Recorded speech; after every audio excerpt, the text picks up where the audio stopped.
Because we shoved you around the corner, yeah. I'm just commenting, wow, I can actually.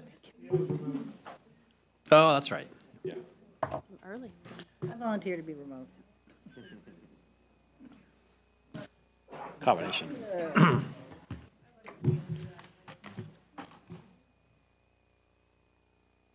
Clocks are both the same. I know, I don't know which one to look at. Because we're not on satellite time. Hello, everyone. I'd like to call to order this City Council meeting of November 6, 2024. City Clerk, will you please call the roll? Councilmember Tim Chizen. Here. Councilmember Black. Here. Councilmember Sweet. Here. Councilmember Falcone. Here. Councilmember Pascal. Here. Deputy Mayor Arnold. Here. Mayor Curtis. Here. Our study session tonight is on the preliminary 2025-2030 capital improvement program and the preliminary 2025-2026 budget. We expect to reconvene our regular meeting at 7:30. City Manager. Okay. Thank you, Madam Mayor. So tonight is really a big check-in. We're going to start with the CIP. You've been given a lot to absorb over the last couple weeks, and so what we're going to do is provide some answers to some questions you asked about the CIP and the budget process, talk about some of the few changes that we made, but we're looking for feedback. We're going to be bringing all this back to you in December for adoption, so this is our second last chance to get your input and make any changes. So with that, I'm going to go ahead and turn it over to Kevin Pilstring, who is our interim financial planning manager. Kevin. Thank you, City Manager. Madam Mayor, Deputy Mayor, Council, members of the public, thank you very much for having us tonight. I'm here with Jessica Clem, our Senior Financial Analyst for the CIP, who's been helping a lot on the CIP, and our Interim Capital Projects Manager, George Manassian, who's going to answer questions that you might have on the CIP and just be our utility player on all things CIP. So we, as City Manager mentioned, we have some updates tonight on the CIP. You last heard the preliminary CIP at the September 3rd study session. So there's been a few changes and some responses to some of the questions and things that you brought up since then. So we'll go through that. There's about 12 slides on the CIP. And then we also have about 25 slides on the budget. We have a number of responses from your questions and comments from the October 24th work session on the 25-26 budget, and a few options for you all to consider, opportunities for additional things to fund with unprogrammed resources. So plenty to get through tonight. Please feel free to stop us with any questions at any point. And I will quickly go through kind of our timeline and then pass it off to Jessica Clem. So tonight is a few things. So we have the study session on the budget and the CIP. And then during the regular hearing, we have a public hearing on the budget, the CIP, and the Transportation Improvement Program, as well as a public hearing on the preliminary 2025 property tax. And then in a couple weeks, we'll have another public hearing on the budget. Can bring back any final council deliberations on the budget, and we'll have our preliminary 25 property tax levy ordinance. And finally, on the big day, Tuesday, December 10th, we have final budget adjustments for the current 23-24 budget, as well as adoption for the 25-26 operating budget and the 25-30 CIP. And the final 2025 property tax levy ordinance pending King County available data, which in the last couple of years we've had, but before that we haven't had before the December 10th meeting. So, and with that, I will pass it off to Jessica to go through some of our CIP updates. Thank you, Kevin. Good evening, Mayor, Deputy Mayor, and Council. First, I'll go over a brief timeline. We brought our CIP priorities resolution to you in April. Over the months of May through July, we met with Finance and City Manager's Office to develop our 6-year CIP by program, and that is what we presented to you at your September 3rd study session. Tonight, we're here at our second study session to bring updates that have happened since the last meeting, and then again, we'll be back in December for our final adoption. For new projects, pedestrian safety enhancements at Lake Washington Boulevard. This is the result of a recent federal grant award from WashDOT, their city safety program, just under $1.7 million. This program is based off of, we produce a local road safety plan, and the goal of that is to determine which locations are having a high incidence of severe injury and fatal crashes.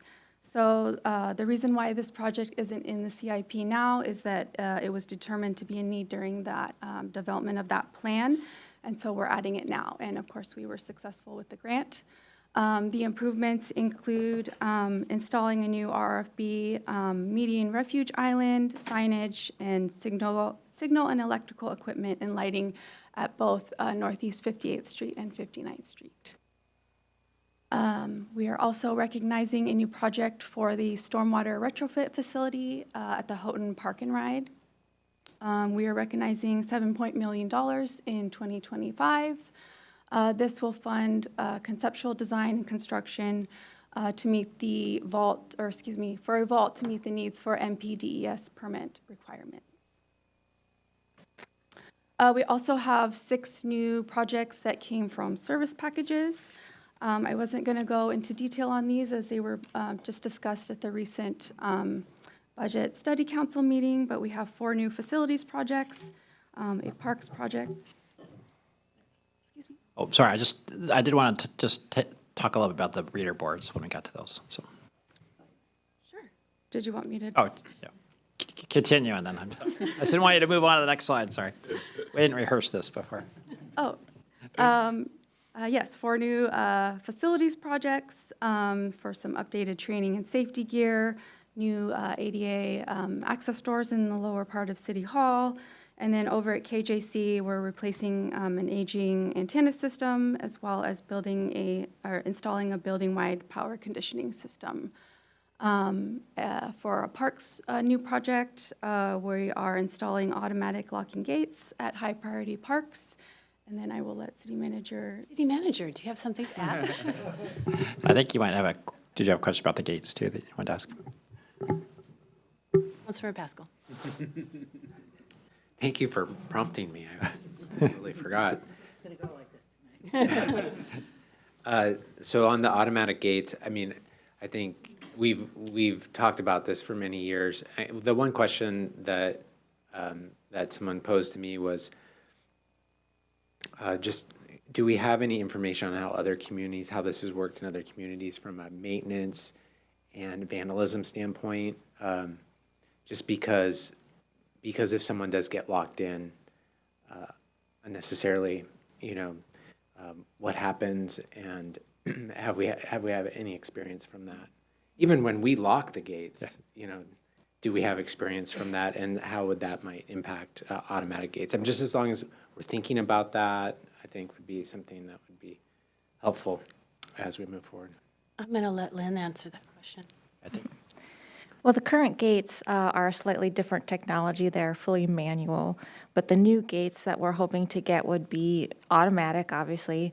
They would close automatically, but then also from the inside could be tripped. So if you got locked in and you drove up to the gate, like through a magnetic trip, you would actually have the gate open so you could get out. That's what we're hoping, but gate technology has improved a couple times in the last few years, so we're going to keep taking a look at that, see if there's any better ones that come out in the next couple months. That's good to know, because I do know, like, I remember when I was riding along with the police that we had to go and let people out of the parks because they would get stuck in. I was like, wow, that's just such a drain of resources. That officer has to go and do that several times a night, or park staff, right? So, thank you. Thank you. So I did ask, can you just put your hand around it and do this and have the gate open? And they said, no, it's actually would be the weight of a vehicle to trip the gate from the inside, so. And then did you have something you wanted to add about? Oh, yeah, just very briefly, on the reader board, so just wanted to highlight, the council did ask some questions about, boy, the scope and scale, this could be interesting, and I want to assure you that we wouldn't be implementing anything until we came back to you with some options for what these reader boards might look like or how you might want to use them. Also, the number we have there is probably low. We basically costed like kind of replacing in like, but I think as we're looking at what some of these other like more creative options might be, they might be more money. However, this is funded from the Prop 1 fund. So if we come back to you and it's more money, we'll talk about all that together. So I just wanted to let you know we definitely heard you, and if you approve this, we wouldn't spend anything till we came back and had a detailed discussion with the council. Great. All right, Jessica, back to you. All right, we have a couple slides with modified projects. We did receive a large impact fee payment in third quarter of this year, so we wanted to recognize that and make it available in 2025. We added $500,000 to the Fire Station 24 Training Capacity Configuration Project. This will help provide adequate funding for site prep work that needs to take place, as well as design and permitting costs. We put just under $1.7 million in the Neighborhood Parkland Acquisition Project. And then for O'Denny Park Pavilion, we identified a need of an additional $220,000. Excuse me. This is additional funding for cost escalations due to permit reviews and plan revisions, as well as market and material cost increases and special inspections. We have one modification for an IT project. This is the on-premise virtual infrastructure replacement, or HCI. When we came in September, we proposed option B, and we are now moving to recommend option C. The funding makeup for this is about $750,000 funded from Development Services Tech Reserve, $600,000 from the general fund, and then using $1 million contribution from IT fund balances. 108th Avenue Northeast pipe installation, another recent grant award notification for $450,000 from King County Flood Control District. This project, just as a refresher, will design and build stormwater infrastructure to address flooding issues by connecting isolated catch basins to maintain the stormwater system. And this last list of projects, we did a little bit of modified timing to better align with grant schedules or the timing of other projects in the vicinity. We have two new unfunded projects, one in surface water, High Woodlands Stormwater Management near 145th Street. We added this estimated $3 million in anticipation of a potential grant application, as it's always helpful to point to our current CIP. With grant applications, ultimately, we decided not to move forward with it this year, but we're hoping to in the next cycle next year. Park Lane baseline improvements. This is estimated $650,000. These updates complete the baseline improvements from the Future of Park Lane study. As you'll remember, we added a $50,000 funded project for Park Lane, and that project includes the removal of excess bollards, includes striping for individual parking stalls, and patches detectable warning surfaces where the bollard removal has left gaps in the tactile surfaces. So the $650,000 is the very high-level planning range estimate, less the bollard removal and other items from the current funded project. When we would move this over to the funded project list, we would do a deeper dive on the estimate and fine-tune those for each of the elements. I have a couple questions. Can you talk a little bit about the service cabinet and the digital smart sign and lighting? Can George talk to us?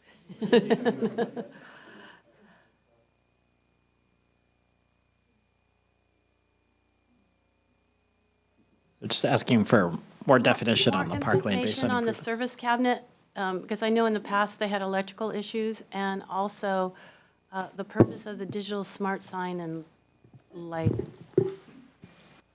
Thank you, Doug. Yes. Hi, everybody. Doug McIntyre, Transportation Manager. I am going to need to check in on that. I don't know the details on that specific item, but we will get an answer. Okay. I'm particularly curious about the digital smart sign. Thank you. Doug, before you go back, I have a question when we get to general questions that Save you the might, trip. might want to chime in on. Okay. Jessica, go ahead. right, and to wrap up with some other highlights, Marina Park parking lot, we have not added this yet as a new project. We're continuing stakeholder discussions on how to best meet community needs. So we are proposing to bring this back in a future update in '25 and include it with the 25-30 CIP update. Similarly, for Central Way Bike Lane, this is a new project that with an eastbound bike lane from 3rd Street to the 85th interchange, with also some improvements to the park. Again, our team is meeting with stakeholders and discussions are ongoing, so we'll bring this forward with more information as the project progresses. Lastly, annual programs. We heard in the last meeting that it's a goal for improved transparency, outreach, and tracking of these annual programs. We were able to add all of the new programs from the TSP into the current funded CIP starting in 2027. Currently, we do work with our transportation team to select the highest prioritized needs through the TSP process and other programs. And we also coordinate with existing project scopes and overall schedules where possible. This method allows flexibility to respond to new opportunities such as grants and adapt based on available funding or requests from the community. I also wanted to highlight that we are right in the middle of implementing our new project management software. And so this is perfect timing. We are working in how we can best track these annual programs through the software and report back to you and basically designate when projects are completed, which programs they were completed through. So we will be bringing a future update on the software itself and hopefully show you some of the new reporting tools that we'll be gaining from that software. That is my last slide. Again, we'll be back on December 10th. So I'm open to questions and further council direction. Okay, I know Deputy Mayor has a question. Did you raise your hand also? I did. Okay, City Manager? City Attorney, several people were looking up the Park Lane study while this Oh, okay. conversation was going on, and I think the answer is it would be a digital kiosk. It would replace the existing passive kiosk with a digital kiosk that would allow you to change messages and highlight businesses and stuff. So you could go down and you could Got it. find the stores and things that are on Park Lane, or you could put signs and announcements and so forth. Similar to the one that KDA has in their office. I'm not sure. There's a cool picture of one in there. Okay, I'm sure we'll learn more when they come back. Thank you. Deputy Mayor? Thank you. And thank you for all the work continuing. As we look at some of the things you've highlighted, Jessica, with unfunded projects, and we look at our business item later today on the Transportation Strategic Plan, I had a question about our pavement condition in the projects, especially in the very poor, the lowest category, and exchanged some email with staff that's generally funded through the street preservation program, but it also recognizes that it's an area we're going to need additional funding. And I note in the CIP that there are a couple of street restoration or rebuild projects that are several $1 million, so these sound significant. I'm wondering, do we know for all the locations on the map that are in the lowest category of PCI, what those costs are right now, to be able to say, granted this is unfunded, but be able to understand the scope of the problem with our streets in the worst condition? I'm George Minassian, the interim public capital project manager. I will try to answer that. So it's correct, we do have some poor and very poor streets, and they are not part of the scope of preservation, as you might notice. Right. But we have to take care of our streets. So we were able to include 1 or 2 streets in every annual program. This coming year in 2025, we will be paving 120th Avenue between 128th Street and 132nd Street, which is one of our poor streets in the hospital area. And we will also continue paving the remaining streets around the hospital too. They were all in poor and very poor condition. We also are addressing some of these streets, the smaller ones that are in poor and very poor condition, through our maintenance center streets division, in-house paving, as their time allows. and they're using the STC 00608, which is local road maintenance, which is $50,000 a year. They might not do it every year, and they accumulate it sometimes whenever they have time, and they do a couple of streets at a time. That said, we do have need for more funds to address the remaining of the streets. We are currently working on our 10-year pavement plan that will include all the streets regardless of our current funding. And we are planning to come back and discuss the gap between what is currently available for paving and what we need in order to keep the level of service at the 70 PCI that the council had given us as a goal. So once the 10-year pavement plan is ready, we will come back and those numbers will be included in there. And when is that anticipated that we get that plan? We are currently working on it, and we are aiming to be here on third quarter of 2025. Okay. Well, I'm wrong, Doug. George had had the answer. Didn't need it. Thank you very much. Councilmember Pascal? Thank you. Thanks for the presentation. Now, Jessica, you had kind of expanded upon one of the items I was asking about, which is the annual programs. And I brought this up last time about how do we make decisions on which projects get funded through those? How do we track over time how we're making progress towards our goals? How do we hold ourselves accountable for, using that money wisely and efficiently? And how do we inform the public ahead of time of what's going to be the next project or the project after that? So it sounds like your staff's going to be thinking about that process a little bit more in 2025. So I definitely be interested in that. I mean, this is a departure from what we've done in some aspects, because we would know what sidewalk segment we're completing, or we know what bicycle facility we would be completing. In this case, in advance. In this case, we probably wouldn't find out, I guess, until, how far before the project actually gets moving.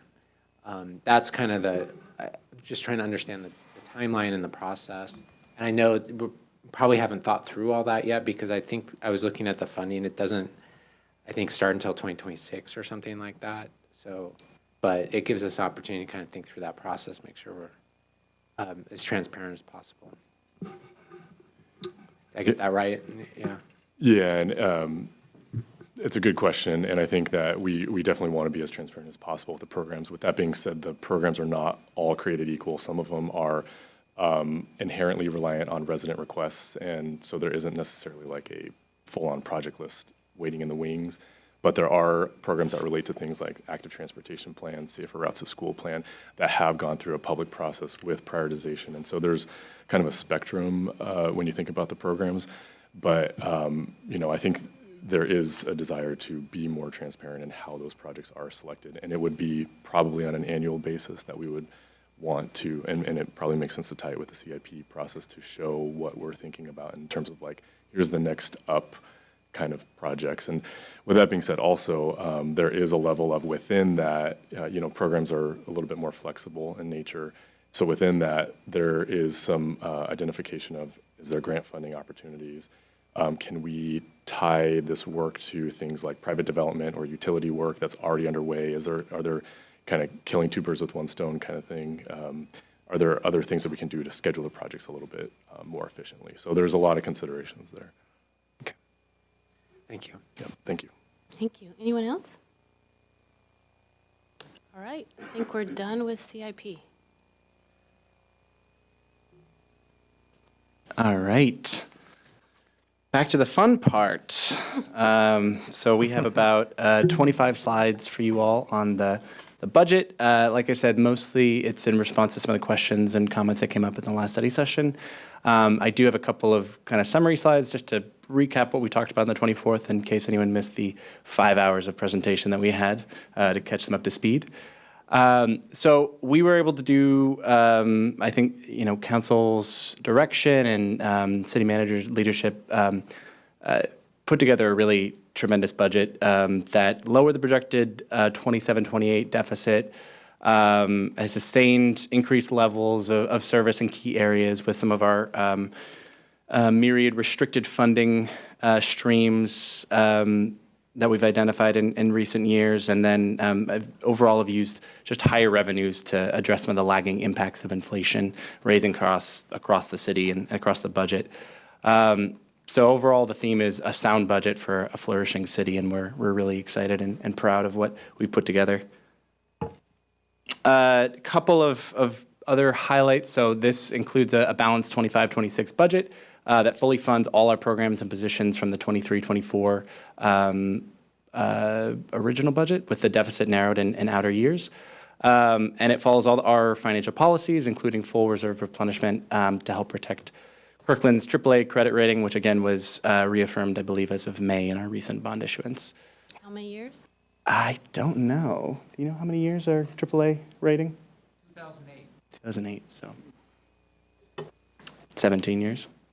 Sounds right. And then we relied on using a lot of restricted operating funds, for example, the ground emergency medical transport, to fund some of our relevant needs consistent with state law and Kirkland financial policies. So we're able to fund a lot of particular service packages with some of those restricted funding sources. So we'll jump right into some of our responses to council questions. We have some other staff and directors here to answer other questions or follow-up questions, but we did our best to go through our notes from the meeting. So starting with the strategic anchor, the quad, which we have on the next slide, there was a question about what's included in attracting and keeping businesses in the category in the quad, and why is it lower? So that represents, that whole section represents the economic development budget in the city manager's office. So we've updated, it's a good question. It did, as I think hypothesized in the meeting, included some one-time ARPA funding in various projects in 23-24, as well as it includes some carryover funding from the 21-22 budget, which lifted that revised budget for 23-24. But we have gone ahead and city manager recognized that now with the economic development manager position that should be included. So we added that in there, and that brings the total funding up to 1.3 million, which is 9% higher than the 23-24 budget. And there is the updated quad. So just a reminder for those who weren't at the previous meeting or unfamiliar with this, this is one of our main tools that the city of Kirkland uses to see how we're doing, how the city is performing on some of these really key pieces, and to really put our community survey into action and recognize where our budget is meeting or not meeting some of those expectations. So the x-axis is the performance based on the community survey. So items more to the right are of higher, performing higher according to members of our community, and those to the left are performing lower. And then up the y-axis, things that are on the top end are considered more important to our community, and not that things on the bottom are not important, but they're just of lesser importance in comparison. And then that line, the diagonal line from the bottom left to the top right, kind of represents that we're in the right area, we're funding things appropriately based on their importance, and that they're performing highly if the community considers them particularly important. So nothing else to add on that, unless city manager, you have anything else to add? So moving on. So there was a question about council newsletter, and we will get to, at the end, I have kind of all of the collection of different opportunities and things that you all identified as potential uses for that unprogrammed resources. But there was a question of what would it cost to include a council newsletter insert with utility billing. So I did ask about that. So if we included a half-page color, one-sided insert for about 25,000 residents on our utility bills, it would cost about $3,400 for each time. So I believe that service package that was $35,000 a year was for a biannual newsletter, so that would be twice a year. So it would be 68 $100 a year if we were doing just a utility insert. Go ahead, Jim. Yes. You said it would be $6,800 a year if you were doing a utility insert, but the billing cycle's every 6 weeks. So you're saying it would, if you do twice a year? Correct, yeah. Okay. That matches what was in the service package. It was a twice-year newsletter, so just to compare the. But we don't do every part of the city. We rotate who gets the bill, so it's not every 6 weeks, everybody doesn't get the same bill. Oh. Okay. Well, so if I'm a resident of Kirkland, how often do I get a newsletter? Twice a year. Okay. Is that the most often we have capacity to do? Without independently mailing it? Do you mean in terms of creating the content or the No. funding? No, when we discuss this option, do we have the option to do it quarterly? We originally talked about quarterly when we've discussed this topic before. Now we're saying biannually, which is, it's better than nothing, but do we have the capacity to do quarterly or no? We can scale that for at the end when we go through the different options and compare the independent newsletter versus a utility insert, but. I think the question is, can you put one in every time you mail one out, could you put one in? You could. So we didn't cost for that, but you would just basically increase the price by the number of times you wanted to mail it, right? And this is just for the insert, not to do a newsletter itself. But it will show that number too, but you can choose to how many times you want an insert to go in. You can choose how many times you want a newsletter to go out if you choose that option. Councilmember Sweet. Just a comment. One-sided use of a piece of paper is a terrible underuse. So wasting a backside doesn't make any sense to me. Councilmember Falcone? Thank you, Madam Mayor. I have a few questions about this and would be interested in maybe more pricing options too, similar to what my colleagues mentioned. Be interested to know what utility are we talking about here?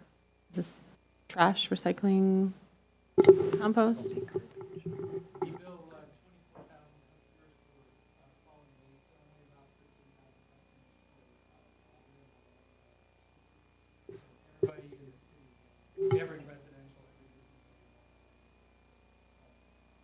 Yeah, that's what I was assuming is probably the solid waste, because that would make the most sense. Thank you. So that's every other month, right? So that could be up to 6 times a year? Yes.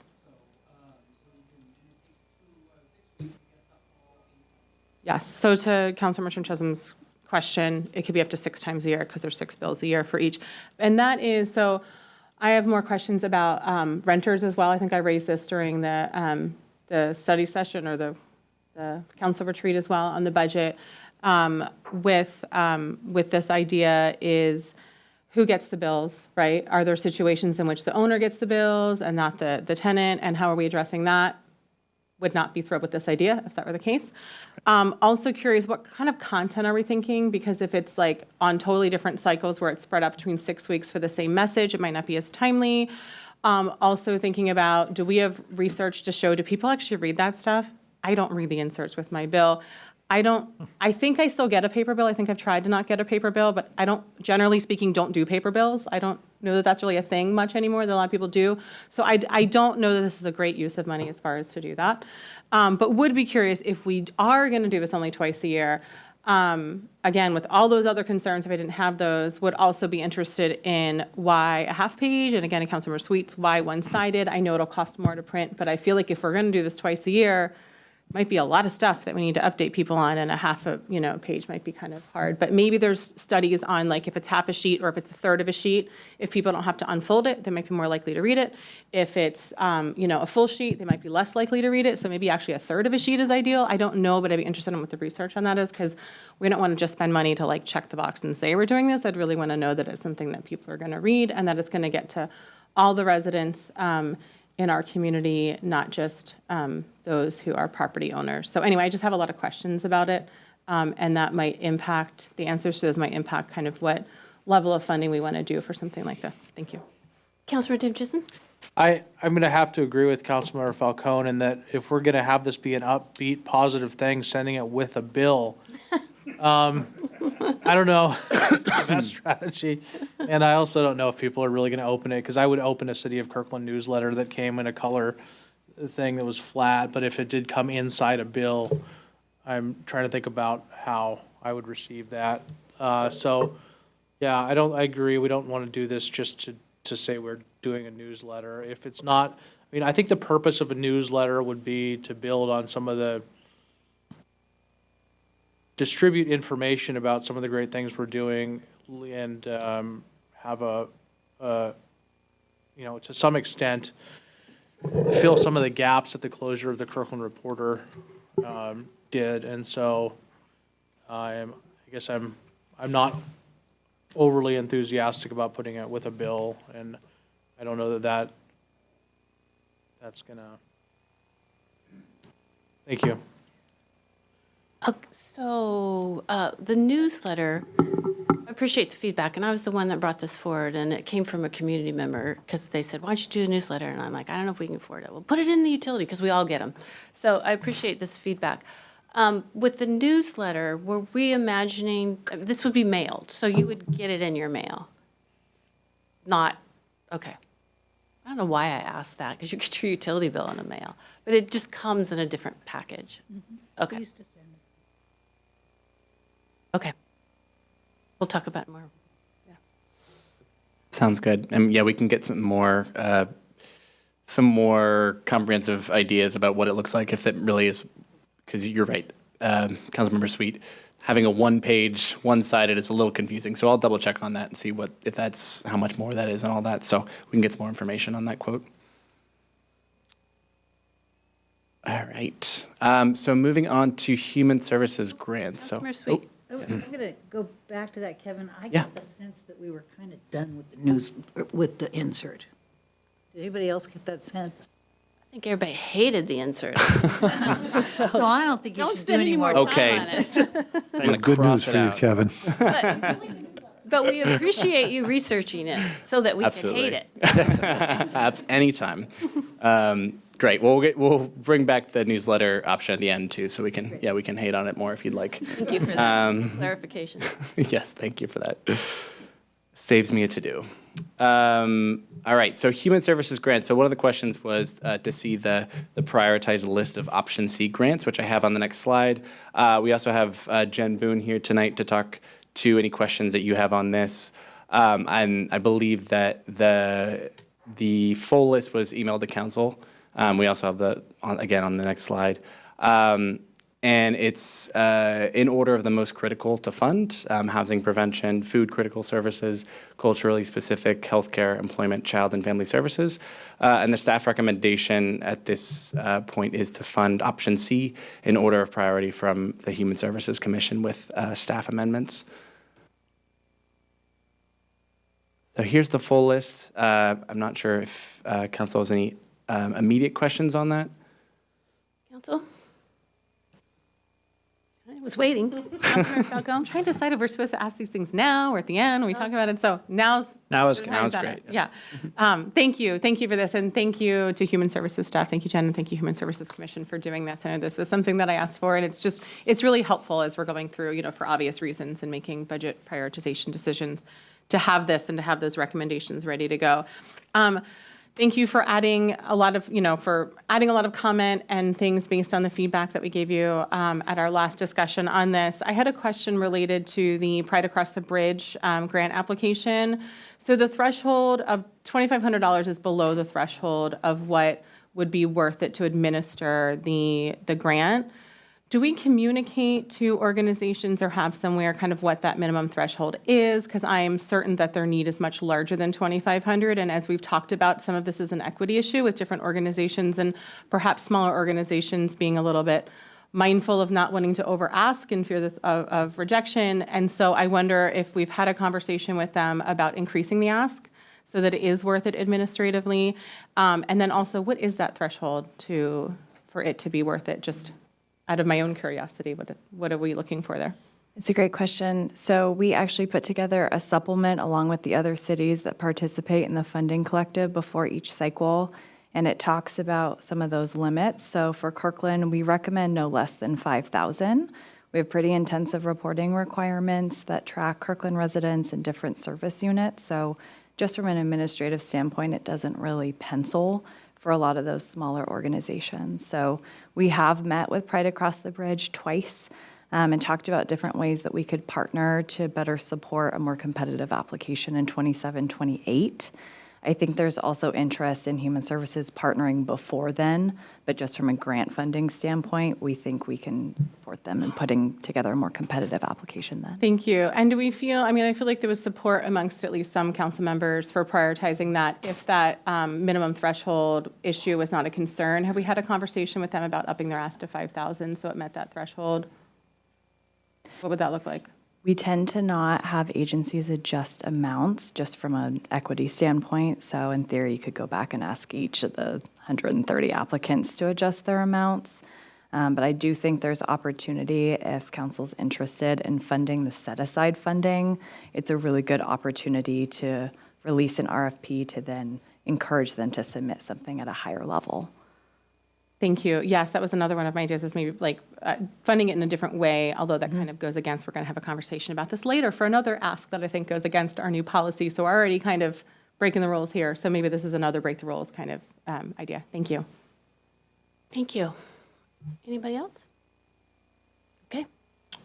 Oh, Councilman. At some point, I'd like to know more about For Tomorrow. I just don't know much about that organization, and that's a tremendous, large amount of money. So I'd like to know a little bit more about what they're doing. Thanks. I'm happy to speak to that now. So For Tomorrow is a fairly new organization. They're one of our primary rent assistance providers, so they were awarded pretty significant amount of one-time funding in 23-24. That was rolling off of the pandemic where we were still seeing pretty big demands. We also recognize going into a budget where we don't have ARPA funding anymore, that we could not fully fund all of our rent assistance providers at the same level. So we were able to fully fund all of our other rent assistance providers, but this agency was funded at about $300,000 per year in 23-24. So currently they're receiving about 50% less, just given kind of other competing priorities and making sure that we are meeting needs across the board. Okay, thank you. Does that help? Yeah. Okay. I'm sure. If we're, yeah, I mean, I assume we're tracking it and making sure they're doing what they're supposed to do. So, all right, thank you. Yes, thank you. Go ahead, Kevin. All right. So one more question that came from Human Services. It was about Bellevue and the regional comp that we included in the October 24th meeting. It was, I think, about what is the set aside, or was there one-time funding in the Human Services grants budget in Bellevue? And the response is that $2.5 million was included in the preliminary budget in Bellevue, and council was supportive at the October 29th meeting. And they're currently discussing options for spending their council contingency, so could choose to allocate some additional dollars, one-time dollars to Human Services on top of that.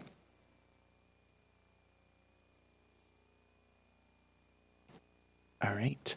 Another question that came up, and I think we sort of answered it in the meeting on the 24th, was about what was involved or what's included in the domestic violence advocacy line item in the Human Services issue paper and that table, which was about 1.2 million for the biennium.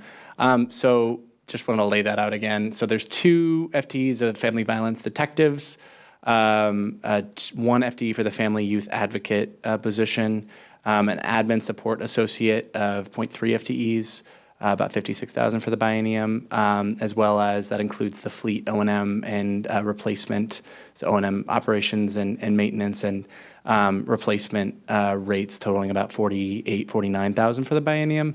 And finally, there was additional program costs for the DART, the domestic abuse response team, totaling about 17,000 for the biennium.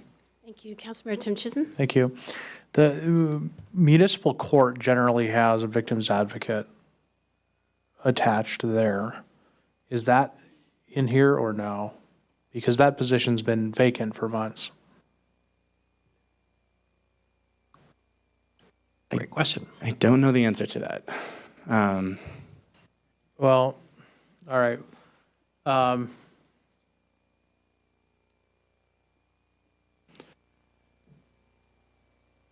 We'll come back to you Okay. with that. Yeah, we can definitely, Okay. we'll bring that Yeah. back, we'll bring that I answer mean, back. there's a victims advocate that traditionally has been placed within the police department, I believe.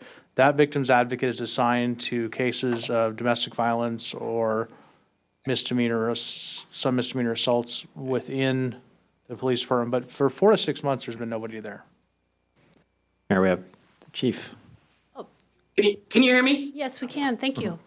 Hi.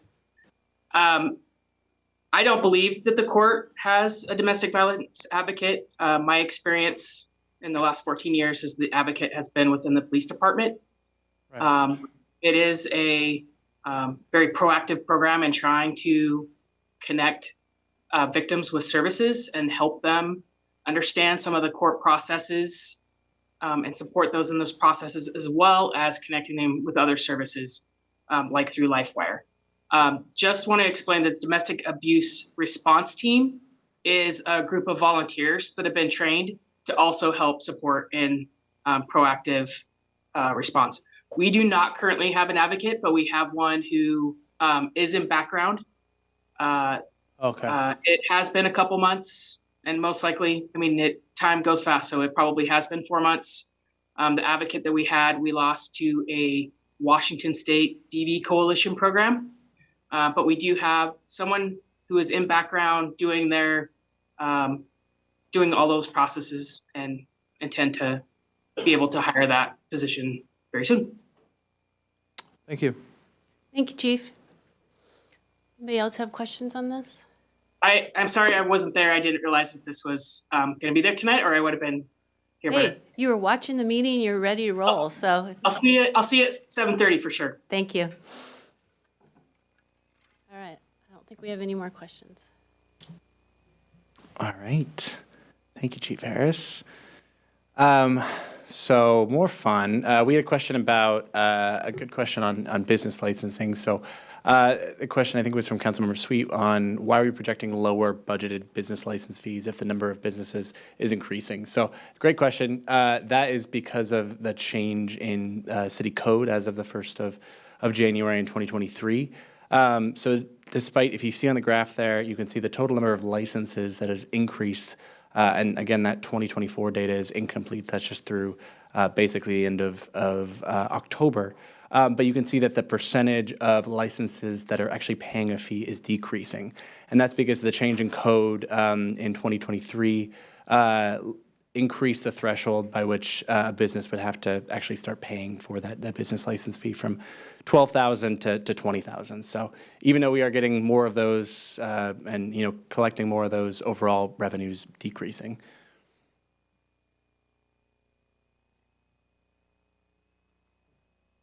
Okay. Do you have a question? Okay. All right. Great. All right. Affordable housing REIT 2 allocation. Madam Mayor, I believe you had this question about why is REIT 2 allocation on housing reduced in the preliminary 25-30 CIP and how much can be spent? So it actually was, there was $250,000 in the Arch Trust Fund project in Kirkland through the entirety of the 23-28 CIP, but that was just an error on my part. The allowance that allows for us to spend REIT 2 on affordable housing is ending as of the end of January 1st, 2026. So we corrected that in the CIP. I think there is some discussion that sunset could be removed and that could be ongoing, but currently we can't spend that beyond 2025. And the total max is the city may use up to 25% or $100,000 of available REIT 2, whatever's higher, so up to $1 million. So we have a high threshold of what we can spend every year. But the allocation in 25 didn't change. It was just the 26 and ongoing. Thank you, that's helpful. Mm-hmm. Okay, so not a question as much as just an update from city manager. Do you want to talk through that? Yeah, and just to highlight, this is going to be one of the items we talk under business, but the budget thing we wanted to highlight for you. So in the potential project, which does need some work, and we'll talk more later about the potential to be a partner in converting the Arete project to coveted affordable housing. The city participation under the RCW, we're recommending at $500,000, but we wanted to highlight that that's actually currently budgeted. It was for a project, for the Kirkland Heights project that doesn't need the funding. So the council had already set this aside as money for affordable housing, and we'd be recommending that that amount of money be what we allocate to the new project, should you decide to do it. So it won't show up in the budget because it's already budgeted. We just want to make sure you saw it, and if you had questions about it in the study session, we can answer those. But again, this is a business item later tonight. Councilmember Tim Chisholm? Well, I'm generally supportive of this. It sounds like a great opportunity. My understanding is this would not be a need to go before the Planning Commission. Is that correct? That's correct. This is an existing building, and it would just simply be basically change of ownership. So there would be no need to go to the Planning Commission or anyone else. Okay, thank you. Thank you. All right. Next is the neighborhood grant program. So we have a couple slides on a couple questions that came out of this. So the first was about the neighborhood match grant matching program, and what are the requirements for the program and how is it being used. So we got a lot of information from Erica and Jim Lopez, and give you kind of the highlights. And if you have specific questions, we can come back with more information. But there are 5 categories that are specified for these. Those include community building events, communications and operations, physical improvement projects, neighborhood identity projects, leadership training, education. And they're primarily for, or like an example of common ones are like picnics and neighborhood project cleanups, that sort of thing. And they're intended for neighborhood associations with a minimum of 5 neighborhood residents involved in the project.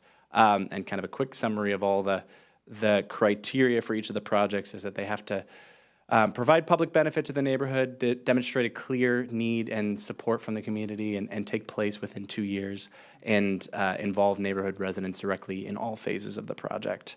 So in the last couple years, we have spent, I believe, about $5,500 on it in 2023, and about $6,000 in 2024. In 24, that went to Houghton, Juanita, and South Rose Hill were the 3 that have utilized that in 2024. Okay. Questions? This was mine, so I'm going to jump in. So last year it was $6,000 that we granted, and what is the total amount that we are including in the 25-26 budget at $12,000? Is that about right? I believe so. Okay, and then I firmly believe community building, all of these things are positive. My question would be, do we need to limit these grant opportunities just to neighborhood associations? There might be other entities that want to do community projects and so forth. So I'd be interested in looking at this program and how we're managing it, and who it provides opportunities to. So this is less a budget thing, but more a let's look at this and what we're accomplishing with it. Councilmember Sweet? I'm going to vote in agreement with that. I think we have, when we started doing these grants initially, all of the neighborhoods took advantage of it. All the neighborhoods used to be in the parade. All the neighborhoods did lots of things. And I know that the CAN and those groups are working really hard on sort of making sure that neighborhoods stay active, but they don't. So I think, I'm proud of Juanita for doing as much as they've done over the last several years. I'm glad that Houghton's kind of coming back into the fold. But just to have 3 neighborhoods participate leaves an awful lot of opportunity for other small organizations to put events on and to do things to draw community. Councilmember Tim Chisholm? Well, I would be interested in hearing CAN's feedback on this and the neighborhood association's feedback on this, and making, it public and transparent that we're thinking about opening this up if we are. Thank you. Oh, Deputy Mayor. Thank you to Councilmember Tim Chisholm's comment. It is something we have talked about in council meetings before, and when I last attended CAN this summer, I had mentioned that we were looking to open things up. One of the things I will note is not all neighborhoods have a neighborhood association. Totem Lake is an example. So if we wanted to do a neighborhood safety project in Totem Lake, I'm interested in saying maybe there's somebody else that wants to sponsor that. Thank you. Councilmember Pascal? So, you know, if we're gonna, open this up, I would like to understand all the different neighborhood programs, because I hear neighborhood safety program, I hear neighborhood grant program. My understanding, those are two different programs. What other programs are there? You know, is this the only program that the neighborhoods utilize for picnics, or is there another funding source for that? Well, there might be, because I thought Finn Hill would use the funding each year for their Denny Fest, so it's kind of interesting. What's that? That is their picnic. I know, but if they didn't use it last year, there's only 3 neighborhoods, Finn Hill wasn't one of them. That's a little odd. Yeah, how did they? Yeah, so I'd like to understand why neighborhoods aren't utilizing the grants, too. So I think this is just a bigger kind of conversation. It's, at least that's what I'd like us to kind of think about it a little bit more broadly. Thank you. Councilmember Sweet? I'm sorry, I just remembering a conversation I had with Scott about that, because he had to do all the permitting and the rest of it. So why would they not have submitted? Anyway, okay. We'll double check, because sometimes the applications come in late and we have to reconcile them. So I think we should just make sure we have the right number for that. Well, and truthfully, if we're talking about $6,000 a year and the $6,000 was used, and if we want to open it up, we may need to allocate more money for it. So, and again, this is probably, it is a budget conversation, but it also is a programmatic conversation about what we're doing. Councilmember Falcone. Thank you, Madam Mayor. When we discussed this at the council retreat, there was some confusion that day about the neighborhood safety program and this, and then I remember raising a question around the neighborhood safety program, because similar to the comments that we're hearing today, I had raised similar comments as others had with the neighborhood safety program. And I think City Manager, you mentioned that it had already come back to us, but I don't remember that kind of more robust conversation around being more inclusive and really opening it up to more folks and more organizations to be able to apply for neighborhood safety program, similar to, parallel to the conversation we're having tonight about the neighborhood grant program. So I just want to mention that, just to loop back to that. I don't remember us having that kind of discussion related to neighborhood safety, but there was interest in expressed before in having that same kind of conversation that we're expressing tonight for neighborhood grant programs, for neighborhood safety programs as well. And to Councilmember Pascal's point, if there's another program that we're not thinking of, I remember we used to have conversations on the neighborhood safety panel around having like a lighting program, and was that going to be neighborhood?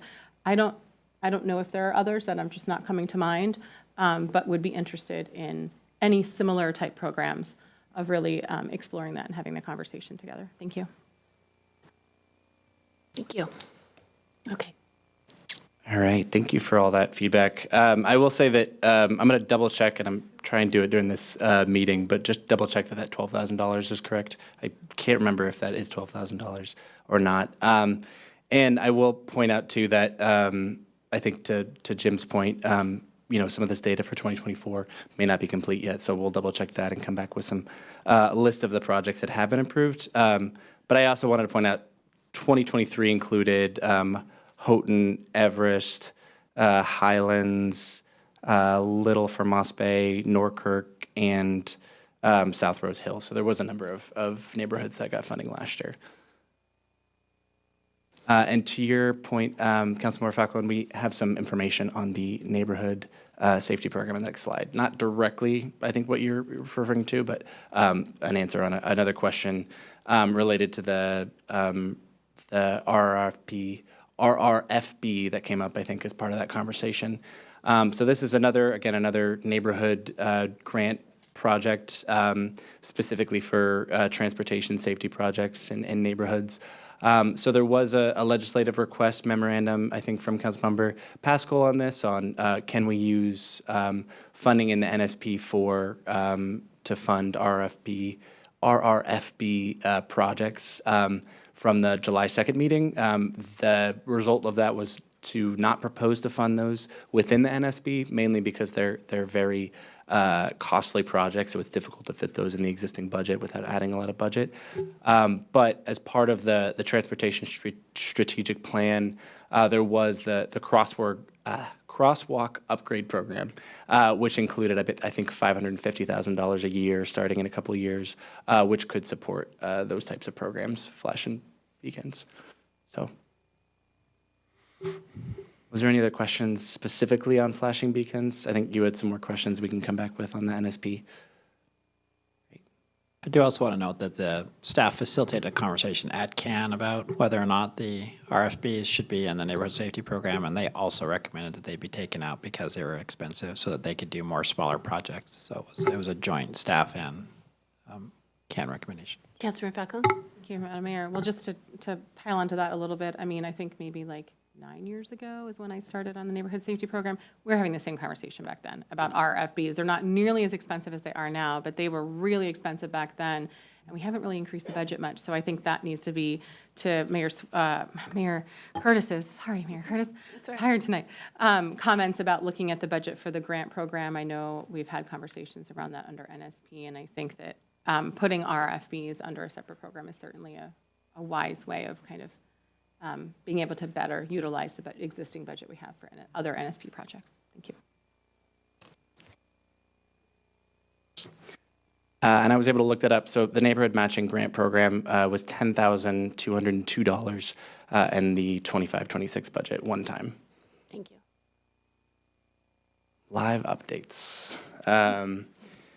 Okay, so first we'll go through an update on the available one-time unprogrammed resources, and then we have some updates on the specific potential opportunities for funding that we'll go through, and then we'll come back to some council discussion for what to use that unprogrammed resources for. So the $884,243 was our working capital that we brought to the last council meeting, and that included $400,000, which we recommended, staff recommended as a targeted working capital balance. In the time in the last few weeks, in October, we did recognize 2 additional affordable housing fees in lieu that were repaid. And as a reminder, when council directed that we would send about, I think, $630,000 of general fund money to a Polaris project, the intention was to repay the general fund with affordable housing fee in lieu that we received this biennium. So we're recognizing that $246,000 as part of that, and would be made available for additional unprogrammed opportunities in the budget.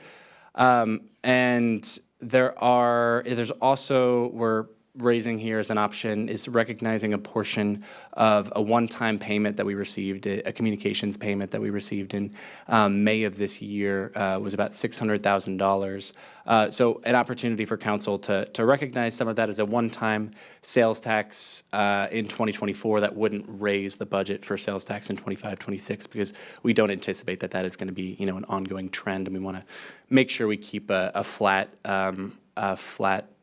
sales tax over the 25-26 period. This also addresses a couple of missed items from the budget. One is to add in about $47,000 for facility standby services, so that's making someone available. Right now, I think we only have that, I'm forgetting, I think it's just for holidays, but this would basically would allow for facility staff to be available standby throughout the year if things come up, which is some feedback that we've received. And second is the homelessness and assistance and response team, something that was included in the budget message and included in the budget, just wasn't included in the actual numbers, so reflecting that here and fixing that error. And then finally is the tax increment finance reserve. So this is recognizing that we are receiving tax increment finance funding, though it's pretty small at the moment. So we do have to set that aside and just make sure that we're keeping it in case, so we can use it for future capital purposes once we identify a project and determine how we want to use that funding. So want to make sure that we're not spending that as if it's general fund balance.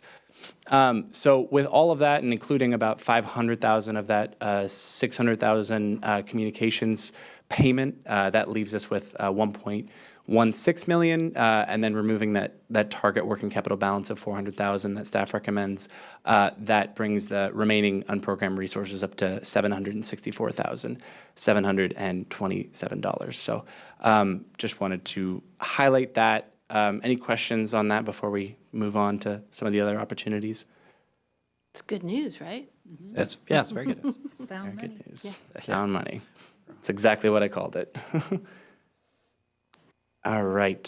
So we have a couple slides just highlighting some information on, I think Councilmember Tim Chizen had a question about East Side Pathways and East Rail Partnership. So we have some information on both of those. City Manager, did you want to? Wait, pass those until he comes back. Yeah. Okay. Come back. That brings us to our summary slide, so we can go back to those. But so we tried to capture some of the questions and ideas and things that were brought up in the October 24th study session for funding. So there is the Human Services Option C, the East Rail Partnership, which we identified that we could fund out of the school zone safety camera, so that wouldn't have to come out of the 764,000 unprogrammed resources. East Side Pathways, so we can talk about that in just a second, but this 40,000 is a $20,000 up to $20,000 a year for a pilot program with East Side Pathways, this nonprofit. And then there's also 40,000 for Leadership East Side, and the pipe threading service package. I know that was something that Deputy Mayor had brought up as something that we might want to identify for funding. It was not previously recommended for funding, but that would cost $10,000. The newsletter service package, so that was the proposed service package, was a total of $70,000 or $35,000 a year for a biennial, twice a year newsletter. And then there's the utility bill insert you can see, which you weren't a big fan of. And then finally, kind of an open-ended opportunity to fund festivals, functions, and or the 120th anniversary celebrations. So any questions on this, or we can go back to the other slides on East Side Pathways real quick? Go ahead and go back to the other slides. All right. So some information here about East Side Pathways, which is a nonprofit in Bellevue. City Manager, do you want to speak to this? Yeah, and so we just wanted to provide a little bit of background. The issue here is that the city of Kirkland has not had a lot of interaction with East Side Pathways, except our DIB manager has. They haven't done any specific work for us, but Kalika Curry, who's our executive director, has worked with us in a variety of ways. As we got to know East Side Pathways, we have the information up here.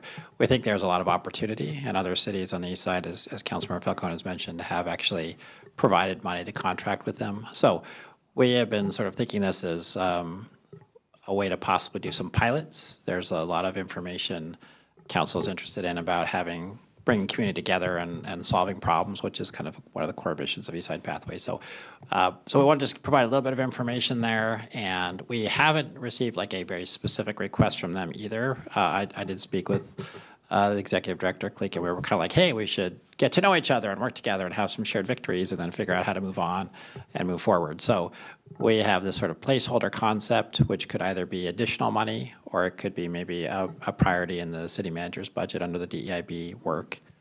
So I just want to give a quick highlight of that. I don't know if Deputy City Manager wants to add anything to that. Yeah, and thank you. Kurt, the council had also noted on the DEIB roadmap of external focus, and I think East Side Pathways could play a role to help provide resources to the CMO as we do that kind of outreach. Anybody have a question? Because I do. We haven't received a formal request from them, so the $40,000 is a number we came up with? So the number we came up with based on a conversation. Okay. It wasn't, they haven't sent us a formal request for specific level of funding. Okay, thank you. And then East Rail? Yes. So we have a couple slides from East Rail Partners. And this was so just a quick background, this is a 42-mile multi-use corridor from Renton to Snohomish County. City of Kirkland, alongside regional cities and Puget Sound Energy and Sound Transit, are on the advisory council. It was a funding commission recommendation in 2019 to create the entity to advocate and raise funds for the development at East Rail. So 50% of the funding goes towards continued shared communications and community collaborations, and the other 50 goes towards coalition building and advocacy for trail funding and construction needs. So the total funding amount from the entities is $200,000 for the 2025-26 service agreement, and it's split 50-50 between the public sector and private sector funds. And Kirkland's contribution ask is about $20,000 for the 25-26 period. Council, any questions on East Rail? Okay. Oops. So that brings us back to our opportunities for funding. That is, I believe, the last slide that I have. So I will give it back to you, Madam Mayor, to facilitate discussion. So city manager, is this where we say what our priorities are on this? Yeah, so this was just the list from last time. You've obviously now all had another 10 days to think about it, so we want to make sure if there was additional things you were thinking about or if you wanted to have comments on these. We'll bring them back again November 19th to once again talk about final priorities, but this was a chance for you to give us your thoughts on this list or anything else. Thank you. Council? Councilmember Tim Chisholm? I am in favor of festivals, functions, and anniversaries. So it's one of my strong political positions. And if there's money for that, I would be interested in exploring that. Okay. Councilmember Sweet? I need some clarification. So this is $1.2 million more than you've got in anything so far. Right, so we have the 700 and, I forget the number now. 708. 764. Right, so if you didn't reprioritize anything else in the budget, we have that 700 and we have this 1.2 of things you've talked about, but that's fully funding options, Sea of Human Services, so. Okay, the 754, though, we had a slide that had it kind of allocated. That's after allocating everything, so that's Okay, so additional. we So you still could have apply, you could we're theoretically still at- apply the 700 that this, We're at or- 500,000 more than we can afford on this slide. Oh, all right. Yeah, the 764 is what falls at the bottom after we've accounted for those missed items and additional revenue. And that includes recognizing the 500,000 of one-time sales tax. Thank you. Okay. Deputy Mayor? Then a clarification, because the East Trail partnership cost share is coming out of school zone safety cameras, that's not in the 764. Correct. We could fund that with school zone safety camera reserves or revenues, and it wouldn't come out of that 764. Thank you for that. Councilor Black, did I see you? No. You're just giving Deputy Mayor a thumbs up? Okay.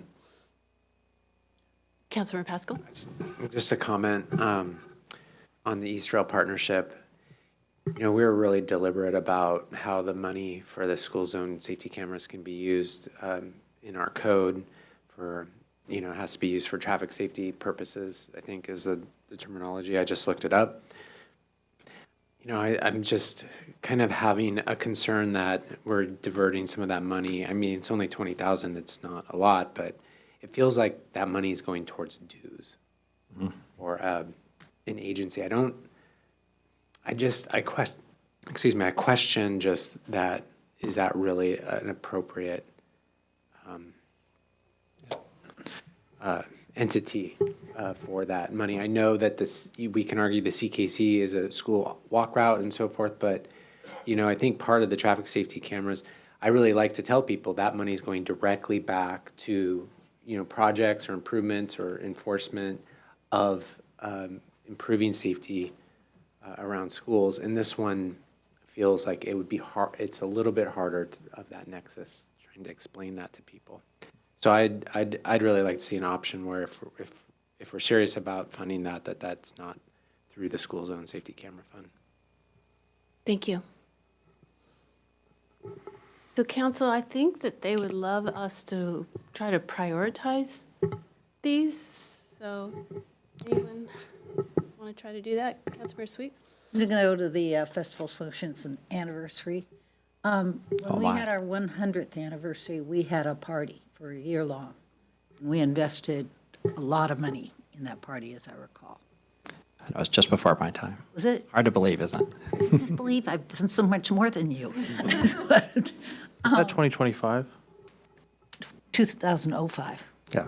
Oh, okay. Right. So yes, right. So we did. We literally had a party for a year, and it was extremely expensive, and it was well worthwhile doing. I don't know that 20 years later it's appropriate to dive in again with anything too elaborate. I'd at least give it another 5 years, or you're going to get stuck in the 5-year cycle that I'm stuck in for 9/11.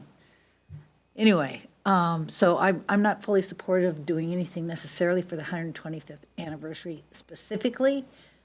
However, that came out of a discussion that Mayor Curtis and I had with regard to doing more fun things in the community.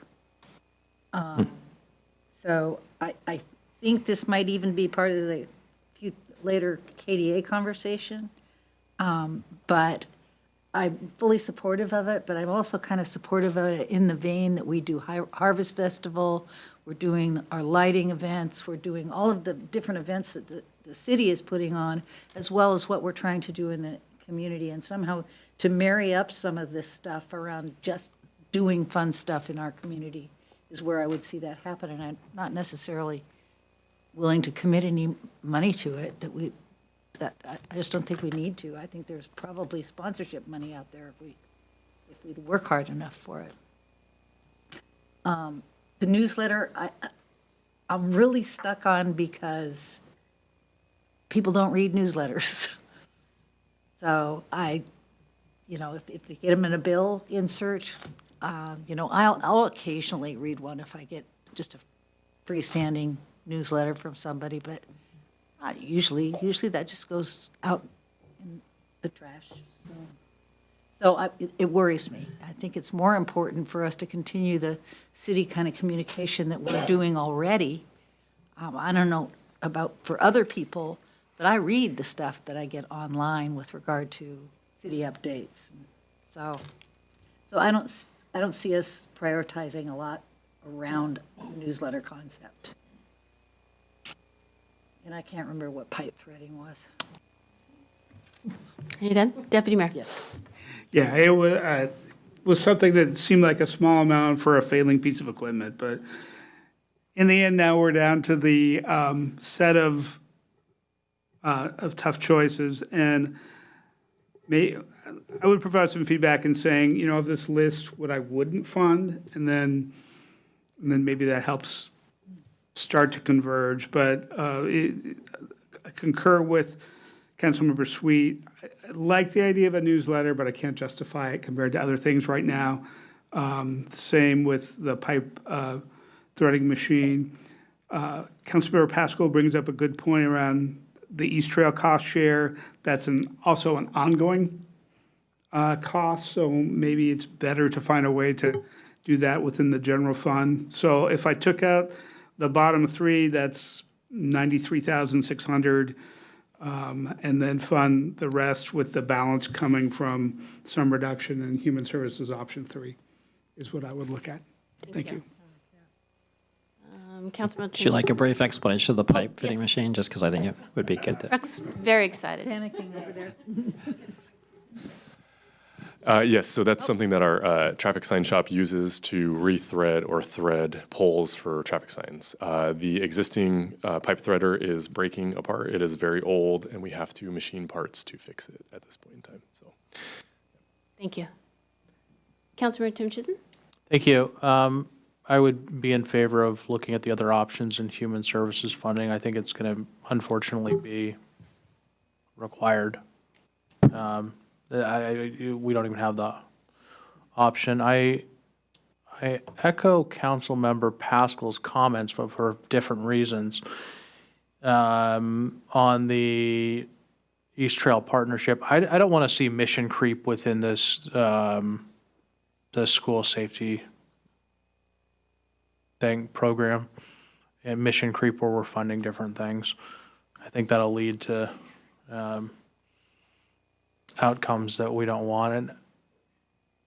And I'm not, is there an RCW or a Kirkland code on where the money goes? Not an RCW, but when the council authorized the program, then you pass code to say that it should go to funding pedestrian and bicycle safety programs in and around schools. Yeah, and so I'm not even sure if that's compliant with the Kirkland Municipal Code.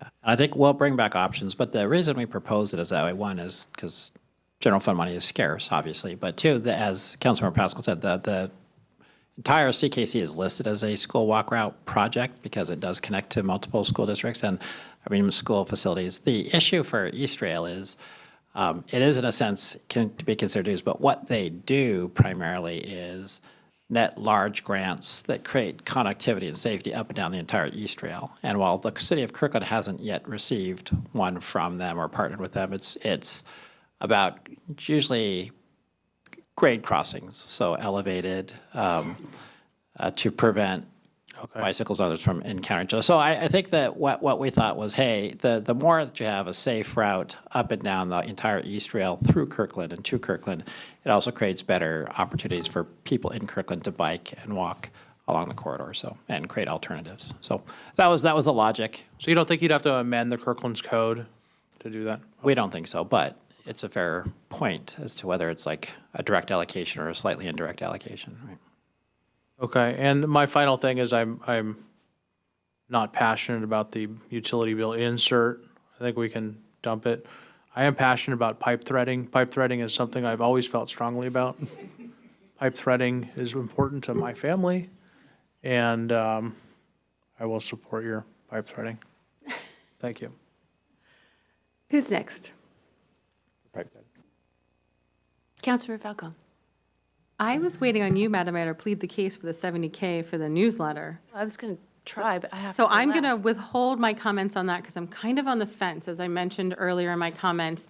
Obviously not supportive of the utility bill insert. I do see the value and the reason why we pursued this as something to explore, because I do think, making sure that we reach as many folks in the community as possible, with informing them of what we're working on, with soliciting input on things we're working on.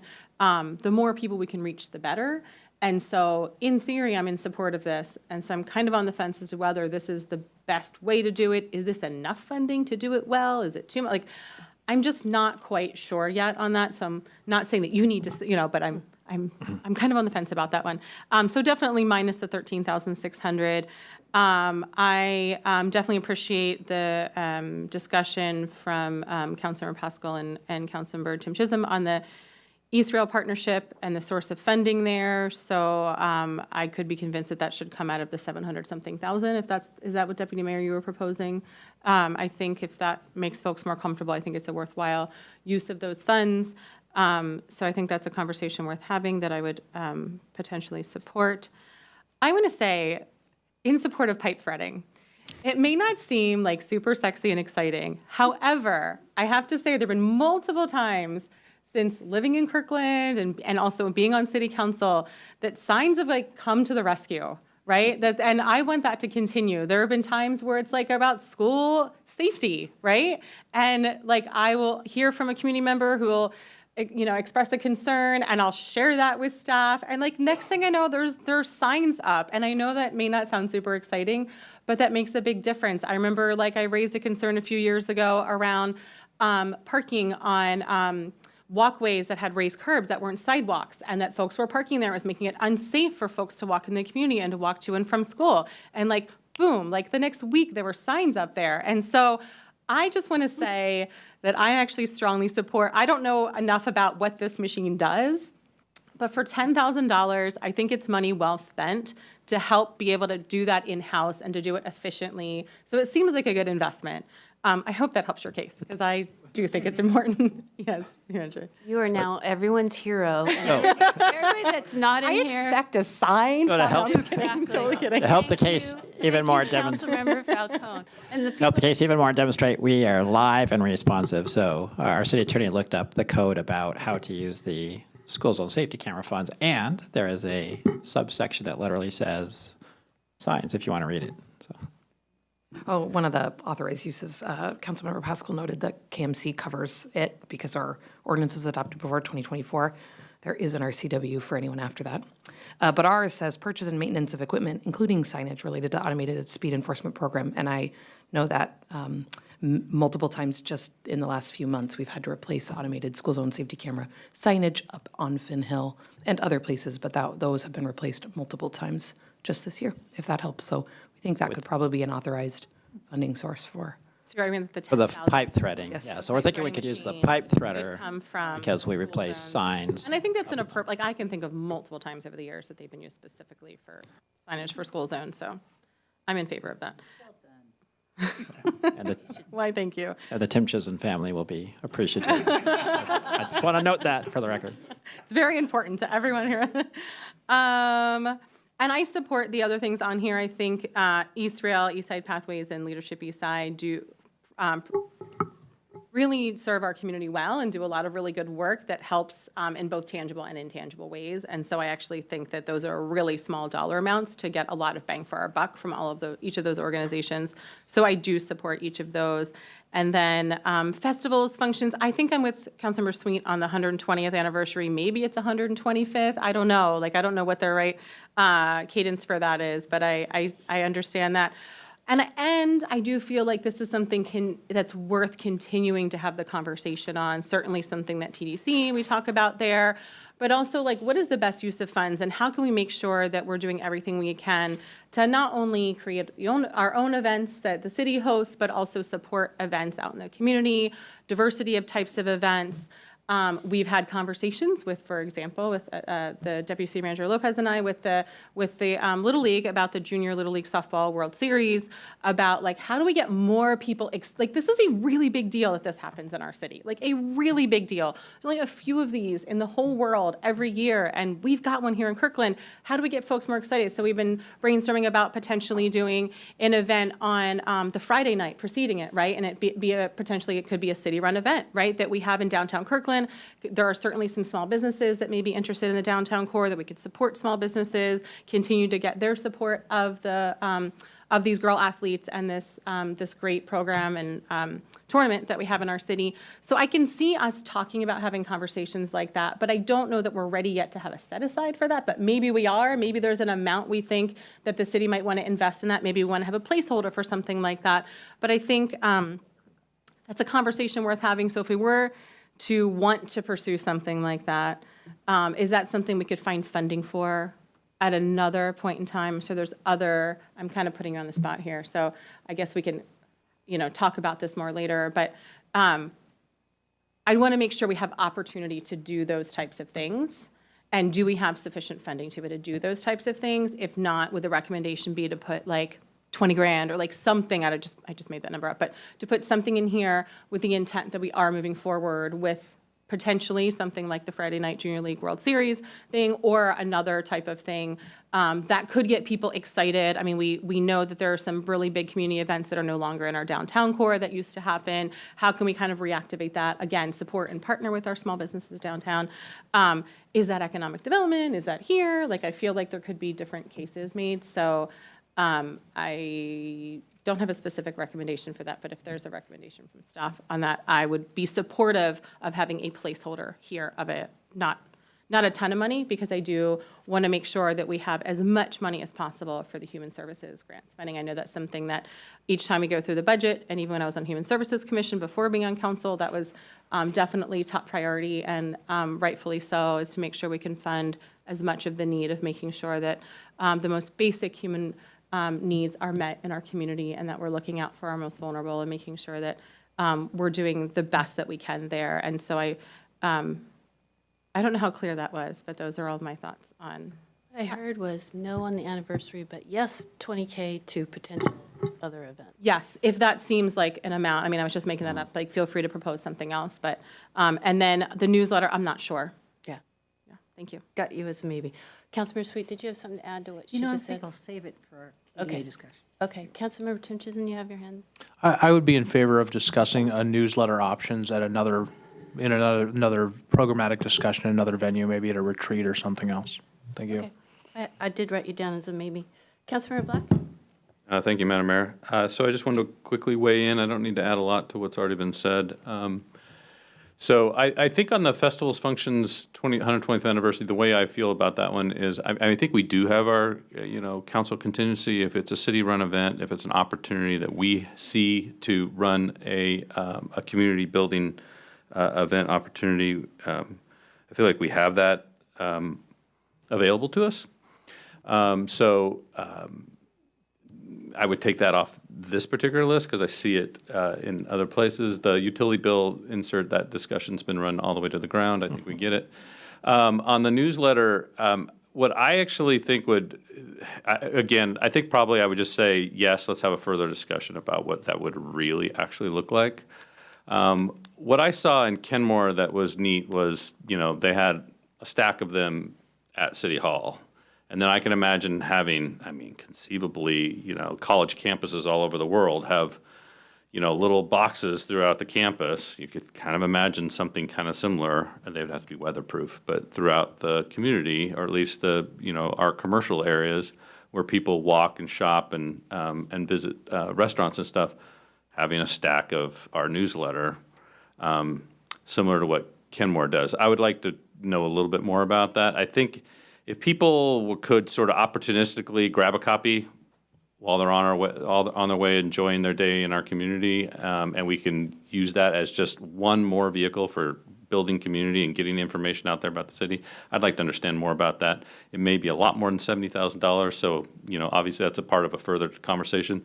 Pipe threading, what I heard actually from Doug is that and I'm guessing Chris would stand up and say this too, is that we save money by paying for a $10,000 new piece of equipment today.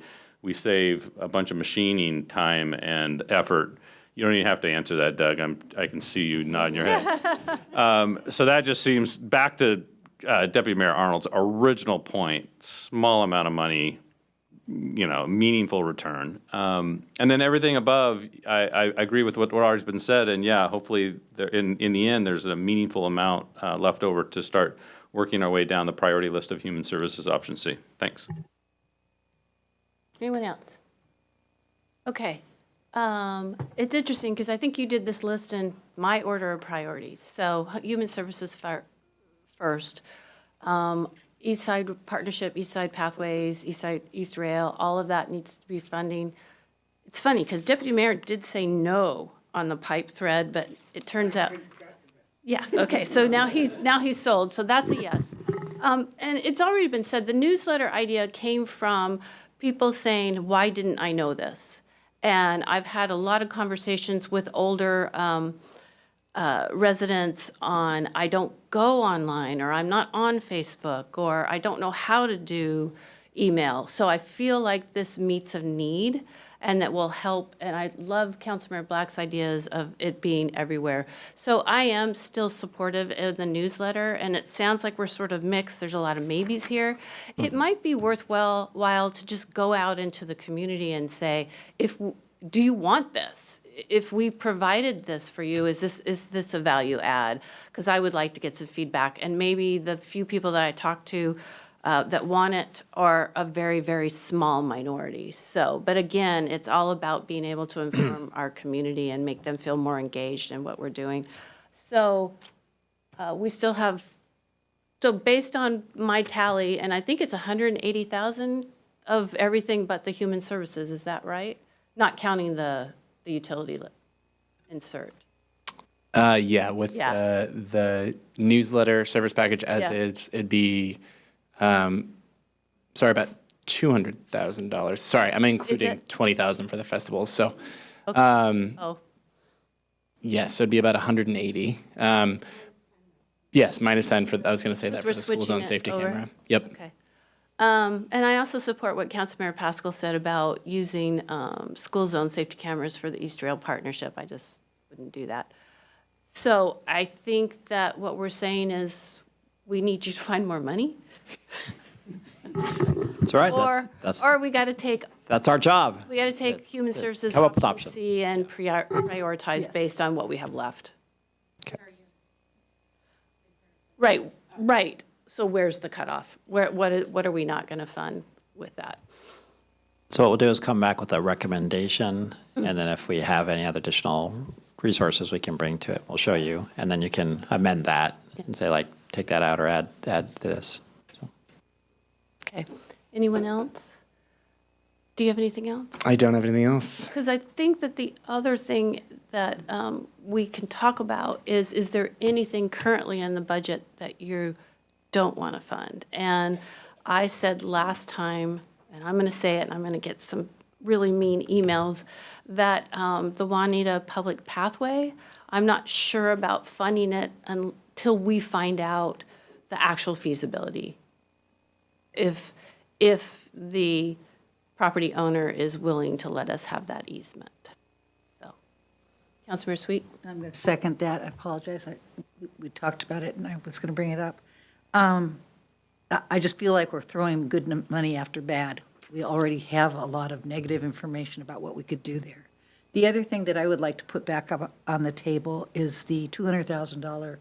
I had my interview with Julie and Andriana today, study of the court system.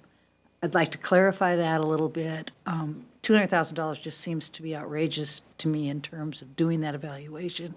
And I'm not sure exactly what it is that we want to get out of that evaluation, so I just question it. Its priority as a part of our budget. Thank you. Deputy Mayor? Well, I do think we should have the conversation on the Juanita Pathway. I disagree with your characterization. I think this is the next step of implementation of a segment of the Juanita Public Pathway between 124th and Juanita High School. And I don't know if we will be able to get the answer from PSC for them to say that they are definitely supportive or at least wouldn't veto or not. So I'd be willing to budget it in anticipation of their support. But agree with you that I wouldn't want to spend the money to do that next level of design until we were sure that there weren't any showstoppers from PSC at that standpoint. But I don't see anything of concern to pull it from the budget, and I think it's an important safety connection that we need to go through the next stage of design on. But I went into a bunch of comments, I think, that where I didn't intend to have the debate right now, but I think we should have that discussion, whether it's now or on the 19th. On the public pathway? Right. Okay.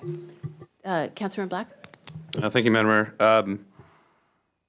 So I guess on the public pathway, the only what I would add to that is it's one thing to budget for it, and it's another thing to actually spend it, and we're not committed to spending it if it's not a feasible approach. So we do have that flexibility, and then obviously we can reprogram that money if it's just we find out it's just not a feasible project. And then I had the benefit of my conversation with Julie and Underwood and Andriana Campbell. Yeah? Mm-hmm. Gotcha. Okay. Brain fart there. Yesterday, and what I would say about that budget item is I do think there's sort of lower hanging fruit is the wrong word, but sort of a higher priority piece of that analysis, which is the support that we're providing victims of sexual assault and domestic violence, that I think may not require the expenditure of $200,000. So I guess what I would say is after working with that team and thinking out loud about that a lot yesterday, that we created because we're all great thinkers, we created a really nice big scope of work for that project. What I would prioritize in that project is that discrete question that we that originally sparked that conversation, which was, are we providing the right kind of support for victims of sexual assault and domestic violence in the city of Kirkland? And if that's a smaller amount of money, then there might be a budget opportunity there just to sort of focus on that which we know to be, well, I guess I would say, and I think I have some support among my colleagues, that I would say is the sort of number one priority of that project. And then we could look at the expenditure on the additional scope of work maybe separately. Oh, Councilmember Falcone. Thank you, Madam Mayor. Well, I support the direction of the discussion on the Juanita Public Pathway. I agree we should not be spending money if we don't think it's something that's feasible, but certainly I think it's prudent to budget for it. And then, as Councilmember Black mentioned, reprogram it if it's something that ends up not being feasible. So I support keeping that in the budget. With the look at the criminal justice system, I had no idea, like I haven't yet had my meeting. I have all kinds of ideas for how we could, what that means to me and things that I think would be worthwhile to explore and that could look drastically different amongst the 7 of us, right? And so I don't know what we're talking about with this only because it hasn't been clearly defined. And what we study could be anywhere from $10,000 to $10 million, like in my mind of like the scope that this could be, this body of work.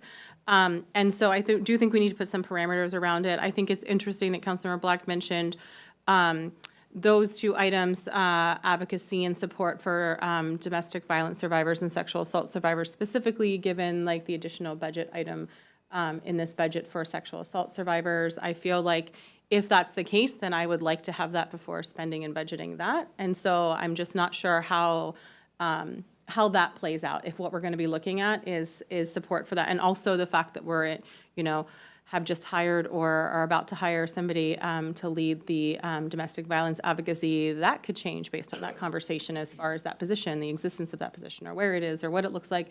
And so I feel like a little bit of it is like the chicken and the egg, and I'm just wondering if there's anything that we need to pause in order to have that conversation. As far as the relationship with KSARC or police department with the advocacy programs that we have kind of planned for. So my support for this $200,000 budget item is highly dependent on that, and it's highly dependent on how we're defining what this budget item actually looks like. I'm not sure that I support just a random $200,000 placeholder without having any information on where everybody stands on what that, because I do have on my list the 2 things that Councilmember Black mentioned, but I have many others as well that I feel like are as or could be equally or maybe more important as well. So, thank you. Thank you. Councilmember Pascal?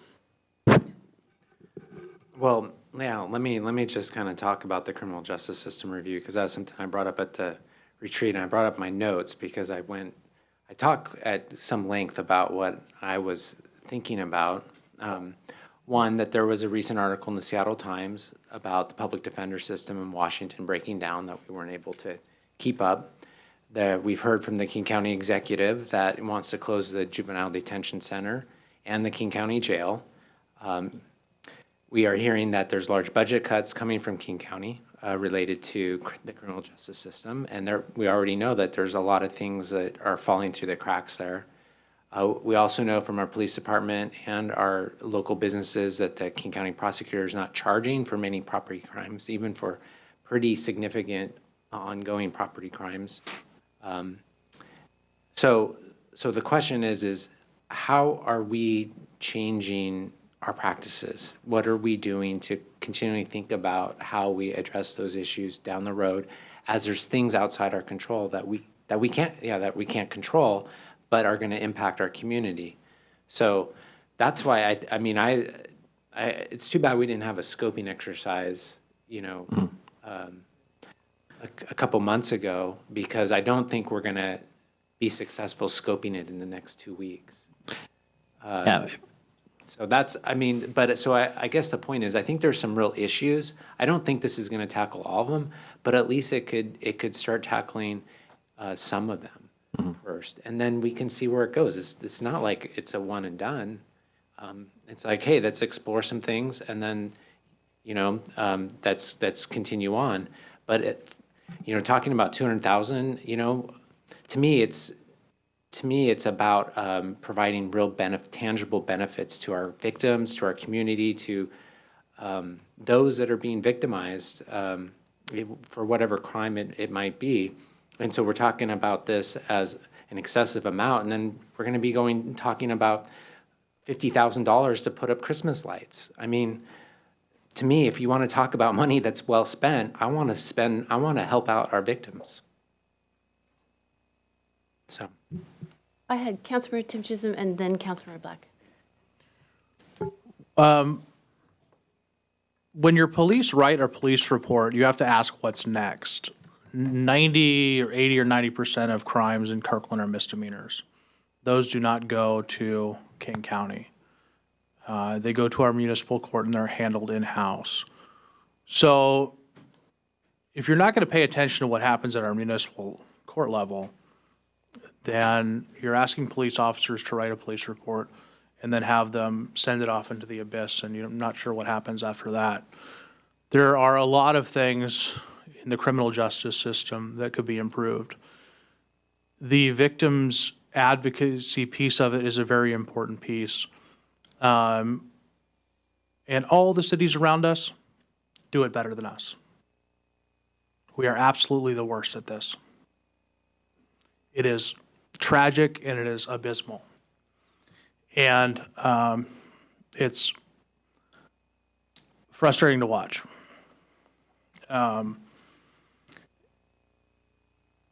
We should take a look at that, and that is something that should be our primary concern, but also what happens after a police report is written. Because if a police report is written and it goes to King County, and the King County Prosecutor's Office doesn't take any action on it, then after about a month, police officers will not write that type of police report anymore. They won't take action on that type of stuff anymore. And then you'll have a breakdown in your criminal justice system where police no longer take action or no longer do what you want them to do because they don't see any follow-up. And that's what will happen in Kirkland if things are not handled properly. So I am looking forward to learning more about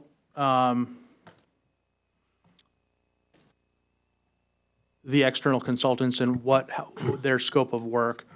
But I would say in terms of optimizing the performance of your police department and optimizing the criminal justice system here in Kirkland, I think it's something we need to do. And I also think it's something that's timely, because the only way you'll ever make a program like this succeed is if you have a city attorney with energy and optimism and the passion to do it. Thank you. Councilmember Black. Just, if I may, just real quick. So we do need a few minutes to. I know, I reset was the- going to okay. give us, let Councilmember Black, and then we'll do a quick wrap-up, because I didn't see that, and I'm sure people are sweating. We have to turn the room over. Councilmember Black. Okay, real quick, I guess. So I just wanted to be clear about my comments. Too bad, actually, we didn't have a film of my meeting yesterday with Andriana and Julie, because it would actually ameliorate a lot of the concerns that have been expressed here.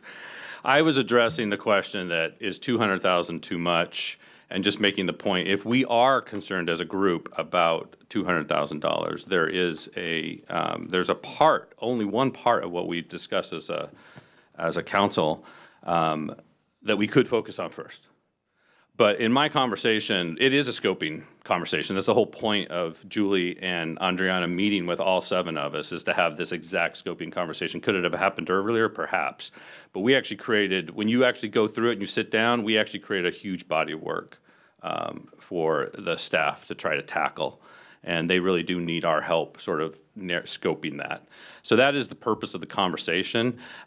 My conversation went through all of the things that, I mean, obviously, Councilmember Falcone, you didn't talk about every single thing that you were interested in, so there might be some stuff. But everything that's been talked about, we're all part of the conversation of stack ranking priorities, gathering data, making sure we're making data-driven decisions about all this. It is going to require an investment of time and money. That's why we had this conversation already as a council and said this is one of our priorities, and why the staff put money toward it. So I would just say, yeah, if I could go back in time, I would say we would have had these one-on-one conversations on this scoping exercise with, fostered by Julie and Andriana earlier, so that we'd be in a better position to really make a decision about this amount. But it's, I don't think there's any, the commitment to this hasn't, in my estimation, has not lessened by either staff or fellow council members, it's simply a question of what it actually is going to look like. And maybe the problem is we have a little bit of a chicken and egg problem. We have Yeah, and maybe I could address this a little bit under the city manager report to talk more. So just to give yourselves a little bit of credit and a break, the goal of the criminal justice review is to be part of the city work program. The city work program follows the budget. It's the first quarter action of next year. So our intent was always that the scoping and narrowing and definition of the problem would happen in the first quarter of next year. So we put the money in as a placeholder to say, you can be assured you have resources to do it, and we're going to have conversations with you to get closer and closer to what you all think you want to do. And we recognize that there's a spectrum of opinions. So what we're going to come back and say is, there's 7 of you, and you all want to talk about these 12 things, and 5 of you want to talk about these 3 things, and so here's kind of an order of priority council. So we weren't intending to jam you for the budget discussion. It was to say, feel comforted that there's money to explore this, and we're going to come back to you with the city work program item in January, February. I think as you look at scarce resources, it's absolutely legitimate to say, hey, there's a big $200,000 sitting over there, but it wasn't our intent to not define it. It was to be defining it in January, February, not now. So I think that's why we're having the conversations today, and these last 2 weeks is to help have that January, February conversation. So. Thank you.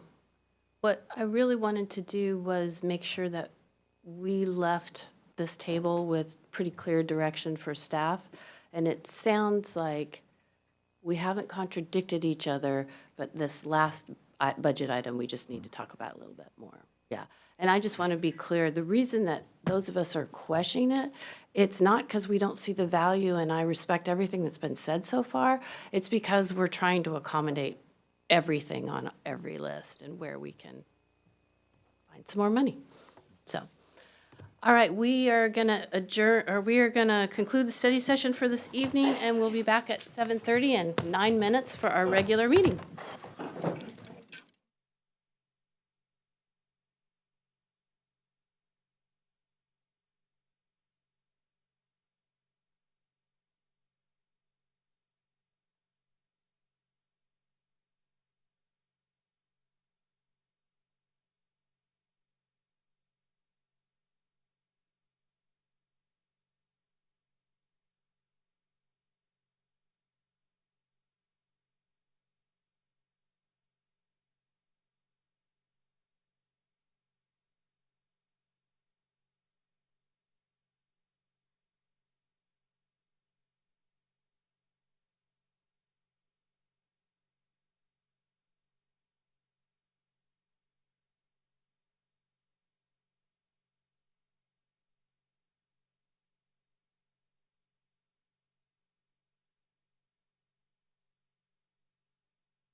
They haven't put it on the market.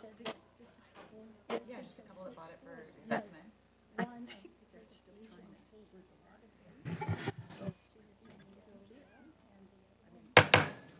All right, we are back in session following a study session on the preliminary 2025-2030 capital improvement program and the preliminary 2025-2026 budget. We do not have any proclamations tonight, so we are moving directly to items from the audience. This is the time in our meeting where we normally hear from the public on matters that are not quasi-judicial or scheduled for a public hearing. We do have 4 public hearings scheduled this evening. Items 6A through 6D are on the 2025-26 budget, 2025-2030 capital improvement program, 2025-2030 transportation improvement program, and preliminary 2025 property tax levy. Remarks on those items must be reserved for those public hearings. On all other matters, please limit your remarks to 3 minutes, and the council will receive up to 3 comments each on both sides of the issue. If you are present either in person or virtually and would like to address the council during this items from the audience, please sign up using the online public comment instruction link or in person using the posted QR code. For those participating by phone, please dial *9 to be recognized to speak.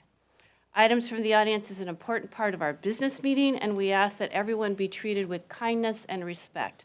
We ask that you please do not clap or applaud after a speaker, or otherwise openly express your agreement or disagreement with a speaker. When that happens, even when being openly supportive of a speaker, it can be disruptive of the meeting and discourage others from sharing a different point of view. We discourage people from using obscenities and personal attacks, and we ask that you direct your comments to council, not to the staff or audience members. Because they can be disruptive, signs and placards are not allowed in council chambers during our meetings, regardless of content. As a reminder, state law does not allow items from the audience to be used for promoting or opposing a candidate's campaign or ballot proposition. Kirkland prides itself on being a respectful, welcoming community. We want everyone to feel like they belong in council chambers, expressing their viewpoints regardless of content. City Clerk, who do we have signed to speak up? Our first 2 speakers are Jennifer Loy and Lisa McConnell. Jennifer Loy.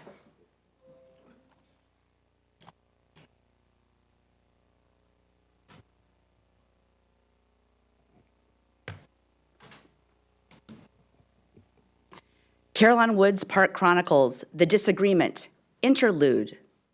We left things last time with me being told by the Director of Parks that to get Caroline Woods to be maintained like other similar parks, I'd need to address this by going through the comprehensive plan.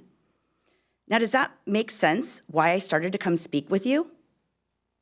I was then told to look up the park's score and amenities because they were too low to receive the service it had been maintained at before, only to find out it had a high score, high amenities, and had been classified as a neighborhood park, not a natural area, the entire time.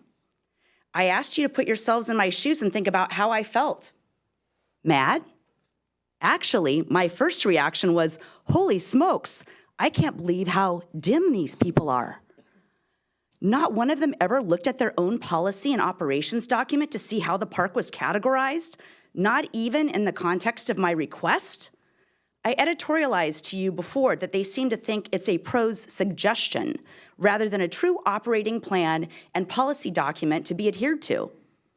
I suspected all along that you council members did not deal in the minutia of which park gets what service. As a result, I was made to feel foolish, and you all scratched your heads. Can we think of one good reason why I was told all of these things? What could possibly be the motivation to deny appropriate care for the park so vociferously?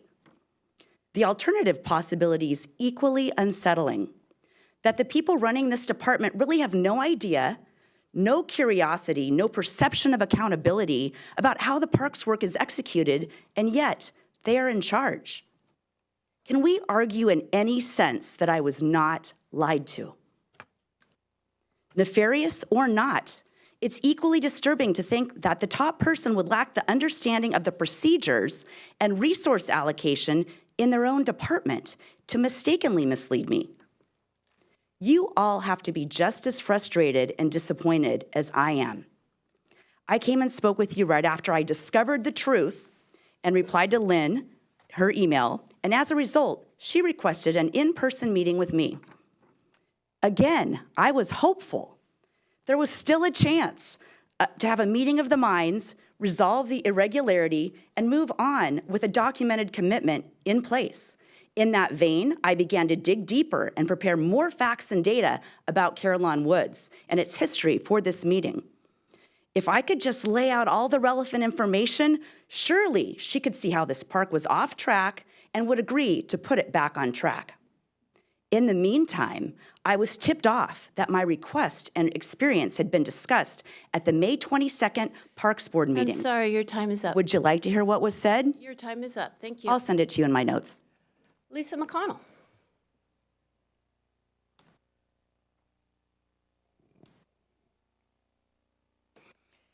Good evening, Mayor Curtis, council members. I was supposed to tentatively do a presentation about bike valet program tonight.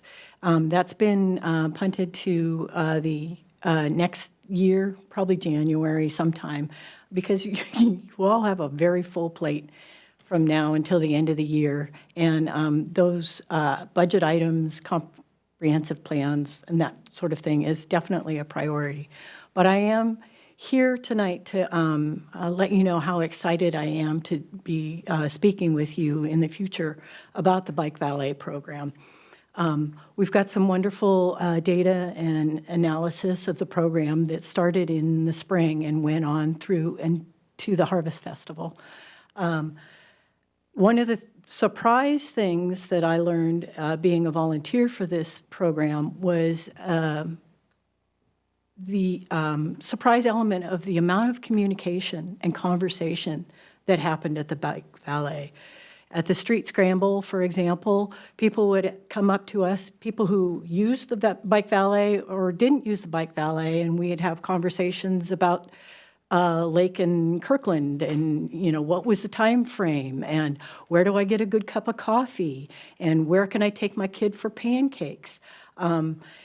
At the Wednesday market, we talked to people about, what was ripe and what was good at the market that week. And if anybody who knows people who bicycle, they do like to talk about their gear and about the route that they got there, especially if it was a good one. And we had a lot of those kind of conversations when we were at Denny Fest and the Harvest Festival and summer movie programs. So that was a nice surprise element that we got out of Bike Valet that I didn't expect, was the amount of conversations that I had with people. And I am looking forward to discussing with you all about the rest of the program and the possible future of it. Thank you very much. Thank you. City Clerk, who do we have next? Our last speaker that's currently signed up is David Haynes. David Haynes.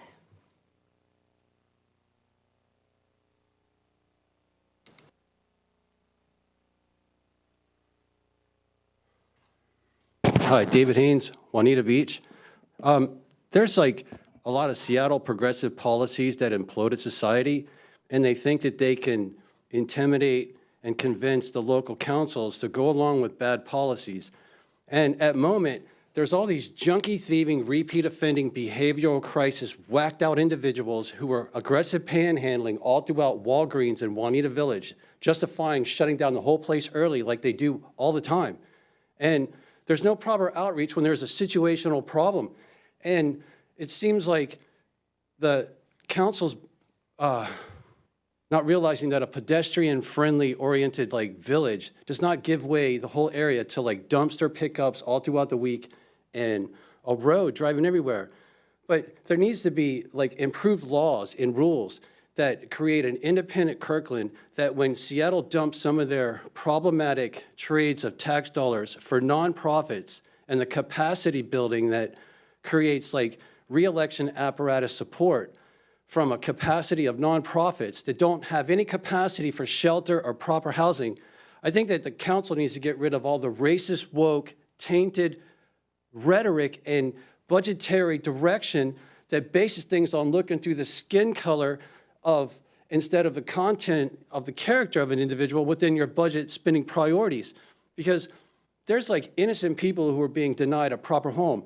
And if you go down the list of all of the housing that's been sabotaged by people who participate in the Planning Commission's ideas of what constitutes 21st century first world quality homes by 2044, you're not building high enough to give people enjoyable amenities to embrace the nature of the lake view. And people think that you're supposed to be punished by living in the worst part of the neighborhood, low to the ground with no amenity. And it seems like there's like a misinterpretation of what constitutes 21st century first world quality homes. And there's a real flaw in Juanita. And part of it has to do with people road raging through the neighborhood, speeding all the time. And they're the ones who dictate policy at the Planning Commission, not wanting any more residents to like support. Like your socioeconomic business model is flawed because you have too low of a level of crappy apartments that get overwhelmed by the street noise racing up and down with loud mufflers. Then you have dumpster pickups throughout the morning starting at 5:20 a.m. And you have these like 18-wheelers that come in at all hours of the night, banging and clanging.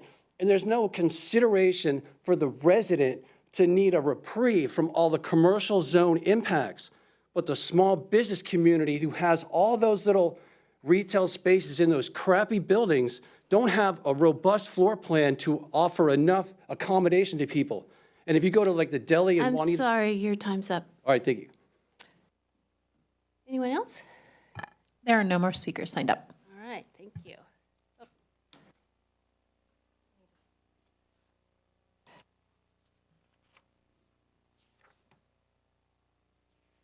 All right, we are now going to move on to our public hearings. Oh, We may have a speaker. got it.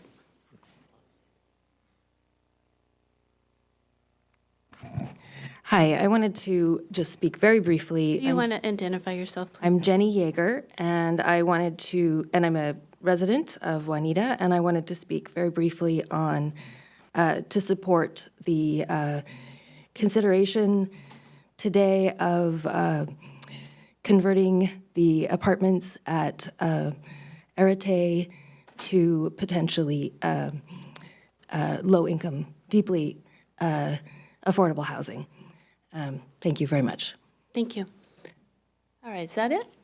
We did just have one more speaker sign up. That would be Joe Kunzler, who is remote.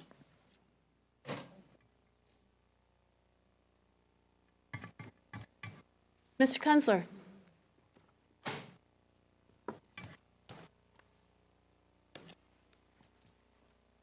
I don't currently see him online, though.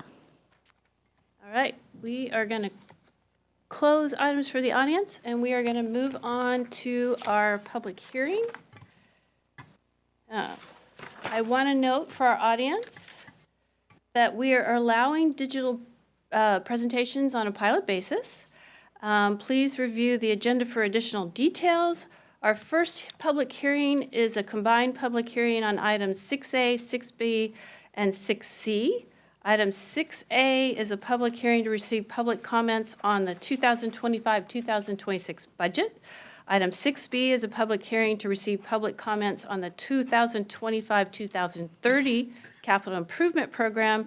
And item 6C is a public hearing to receive public comments on 2025-2030 transportation improvement program. I will open the public hearing on these three items. City Manager. Okay, thank you, Madam Mayor. So just before the public hearing comments occur, we got to give a brief overview of each of those elements. And to provide you with that is our interim financial planning manager, Kevin Pelstring. Thank you, City Manager. Good evening, Council. I have just a very short presentation, but as City Manager said, we have wanted to provide an overview of the preliminary budget and the 2025-2030 capital improvement program, as well as the 2025-2030 transportation improvement program. So just have a few slides, and then we'll open it up for the public hearing. The 25-26 preliminary budget, so that was released to the public on, the proposed preliminary 25-26 budget was released to the public on October 18th. All those documents, 600 pages of exciting reading are on the city website at kirklandwa.gov/budget-doc. That includes the preliminary budget doc as well as the preliminary service packages and a number of issue papers, which include some that we do every year, including a look at some things like credit card fees, as well as some that we only do sometimes, like homelessness, and a few different deep dives into that. We had our first City Council study session on the preliminary budget on October 24th. That's, I believe, available online. It's about 5 hours, so there's a lot of good information on that. As a very brief overview, this is our total biennial budget overview. So this is the total budget between all funds combined totals $1.077 billion. That is the second time, so the 23-24 was the first budget where we had over $1 billion budget. Though if you remove some of the interfund transfers that are going in and out of different governmental funds and gross up the total amount, the true new expenditures in this budget, and you exclude reserves as well, is closer to about $611 million. So of that total, the general fund makes up about 30% of the total biennial budget. Moving on to the 25-2030 capital improvement program, we first brought the resolution on the CIP priorities, as we do in every budget year, to council on April 2nd. It was adopted by council. And then we brought after a number of meetings with departments and requests from our departments and identifying different needs based on our comp plan processes that happen within each of the CIP program areas. We brought our preliminary CIP to council on September 3rd for the study session. We had a second study session tonight on November 6th, so there's some more information there and some further updates from the amounts that we brought on September 3rd. We'll bring it back for adoption on December 10th. The CIP memos are available on the city website. That includes the preliminary CIP that was brought to council on September 3rd at the hyperlink provided here.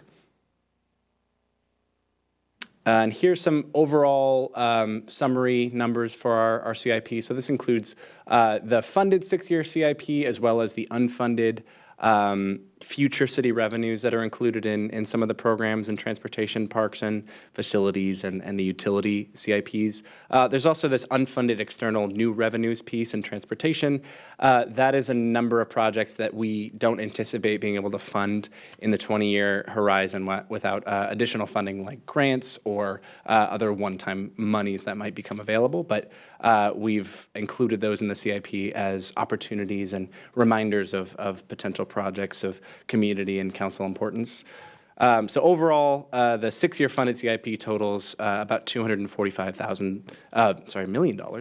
And there's about another $1 billion in unfunded over the next 20 years, and those unfunded projects that currently don't have a funding horizon. So finally, for the 2025-2030 Transportation Improvement Program, so this aligns with the transportation elements in the CIP, includes sidewalks and pedestrian facilities, bike facilities, safety, capacity improvements, and maintenance. The diagram that you see there, you can see in much better detail if you look at the attachment in tonight's public hearing memo. This is required by RCW and is used by PSRC in determining some state and federal grant applications. So it's important that we adopt it alongside the CIP. That we build it, develop it alongside the CIP. But adoption of the proposed TIP is tentatively scheduled for January 2nd, 2025. So that comes second to the CIP adoption. They're on different time schedules. For the budget calendar, so for tonight, we had our study session on the preliminary 25-26 budget and the 25-30 CIP. We're now holding the public hearing for the budget, the CIP, and the TIP. We'll come back on Tuesday, November 6th to discuss, we'll have a public hearing on the 25 preliminary property tax levy, as well as final council deliberations on the 2025-26 budget and another public hearing. And we'll also bring the preliminary 2025 property tax levy ordinance to council on the 19th. And finally, for our most exciting meeting of the year, we have on Tuesday, December 10th, we bring back our final budget adjustments to the 23-24 or current operating budget, as well as the adoption of the next 25-2030 CIP and the 25-26 budget and related ordinance and resolutions. Pending King County's assessor sheet final final property tax data, we'll also bring back the final property tax levy ordinance, though that might happen in the new year. And then, just as a reminder, January 7th, or the first week in January, we're looking at the adoption of the 25-2030 TIP. Madam Mayor? Thank you. Council, do we have any questions for staff? Nope. All right. I am now going to call on any members of the public who have signed up to address the council. Please limit your remarks on these 3 combined items to 5 minutes total. City Clerk. The first speakers are speakers that signed up together, Dila Ertem and Tanushri Goyal. Welcome.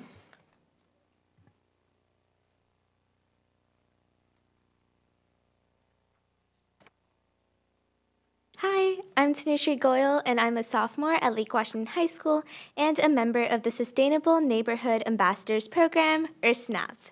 As SNAP interns, we are working with David Barnes to advance Kirkland's Sustainability Strategic Plan and with Blair Daly on increasing youth ridership on transit. One project we're leading is this carbon commute count. In this campaign, we collect data on how students get to school every day, like how many students take the bus, drive their cars, walk, or bike, to calculate the average per capita carbon emissions at every school. This baseline helps us launch campaigns like Bus Bingo, Carpool to School, and Bike Everywhere, all of which support Kirkland's goal of decreasing transportation emissions.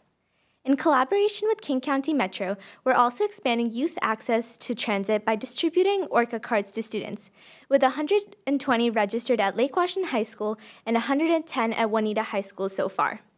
We plan to extend this campaign to several Kirkland middle schools. Another partnership we have is with Sound Transit. Recently, we held our pilot workshop on the light rail with Sound Transit experts and several Kirkland teachers who are now integrating what they learned about sustainable transportation into their curriculum. Hi everyone, my name is Dila and I'm a senior at Lake Washington High School. I'm also a proud participant in SNAP, where I'm empowered to lead sustainability initiatives in our community. Today I'm excited to talk about my project, Turn Out the Lights Day, or TOLD. For TOLD, schools turn off non-essential lights for just one day. It's a simple but effective way to support Kirkland's Sustainability Strategic Plan, which targets a 25% reduction in energy emissions from existing buildings by 2030. This fall, we launched a pilot of TOLD at my school on Halloween. The event was a success, and we're now planning to expand it to Juanita and ICS. Next up, we aim to bring TOLD to middle schools in our city. TOLD doesn't require any action from students, but it's a powerful way to increase awareness. To further engage students, we're promoting a school versus school competition, assigning a carbon emissions count per capita to see which school can reduce the most. In addition, we're encouraging home impact projects that allow students to make a difference at home. We're also scheduling Energy Smart Eastside presentations tailored to different community groups such as Kirkland Kiwanis and Microsoft. These presentations focus on homeowner energy actions. In closing, I'd like to thank the council members for supporting SNAP. We're proud to play a role in advancing Kirkland's sustainability goals, and we look forward to shaping more exciting updates at the end of the year. Thank you. Thank you. David Haynes?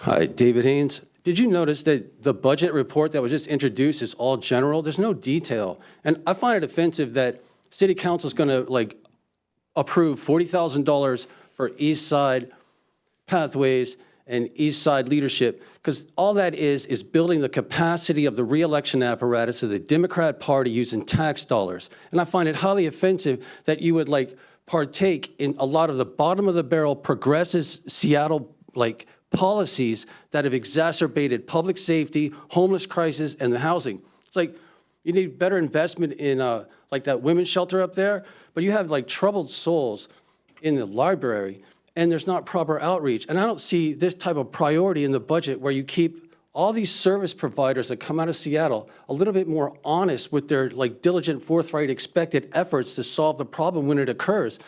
But, you know, if you're gonna like spend tax dollars to pay off a bunch of nonprofits who build the capacity of a reelection apparatus, like basically working with organizers, activists, and union leaders that get bought off as lobbyists to broker deals between council and the homeless industrial complex to water down the integrity of the oversight to actually solve the crisis instead of virtue signaling BIPOC favors that come out of George Floyd protesters that like shook down Seattle City Council and made them change all these laws. And why is Redmond or Bellevue or Kirkland going along with the same bad police reform that exacerbates public safety? You're supposed to have laws that trespass junkie thieves and have them interrogated in a like civilized manner inside the interrogation room and question them to find out where they get the drugs to go shut it down. But you can't have their customers and their partners in crime roaming around my neighborhood in Juanita with all these junky behavioral crisis wackazoids who are hanging around the Walgreens parking lot looking to rob somebody because they just got released and exempted from jail and they came out to Kirkland as some methadone clinic and then it's like spun out with an extra dose of the drugs because they're going to be closed on weekends. And they're wigging out on the bus where some kids are not supposed to be going near because it's unsafe. And you don't have any proper response within the budget. But I think we need independent news investigation on the $40,000 for the reelection apparatus of the Democratic Party that monopolized a capacity of like political support instead of the capacity for housing and shelter that is civilized in 21st century, that's higher level to save the trees without the roads driving through every neighborhood bothering people with like evil racing up and down the streets looking for victimized. You know, the only thing that's open in my neighborhood are 2 massage parlors and an over-serving bar and a bunch of junkies who are roaming around Juanita Village, scaring the hell out of all these people. And it's like dumpsters and just parking lots within the whole pedestrian-friendly neighborhood. It's offensive. It's a revolt within the rents to justify 21st century housing buildouts and legislation to force the local banks to finance new homes and buildings that give a robust floor plan and space and a reprieve for the personal space of somebody needing to like sit down without being bothered with the cars, bumpers driving over the curb in Juanita Village and hitting your ankle. But, you know, $40,000 to buy into the reelection apparatus so you can run for higher office while participating in some of the progressive bottom-of-the-barrel policies that exacerbate public safety by prioritizing repeat offenders for housing and services while forsaking the innocent homeless, especially if they're white because they got privilege and they're never supposed to be helped. It's offensive. But you all are supposed to have a more independent oversight instead of just going along to get along. And I think you need to have some better laws to trespass the junkie thieves, you know, question the like problematics and get them on a path that's like low security, that like even like drives them wherever the hell they need to go, not in my neighborhood roaming around wondering who they should rob next. Thank you. Thank you. City Clerk, who's next? Our current last speaker signed up is Joe Kunzler. He is virtual and he is online. All right. Joe Kunzler. Hi. Can everyone hear me? We can. All right, good to hear, Madam Mayor. Joe Kunzler here. A few thoughts for you this evening, and I'm going to try to incorporate all my thoughts into certainly less than 5 minutes. I understand you not just have a budget, but a improvement plan, and I would highly encourage you to consider automated traffic enforcement. I think that regardless of who you are, if you're driving with a suspended license, you should have the police on your tail and take your car away from you. You know, especially for traffic violations like speeding past red lights,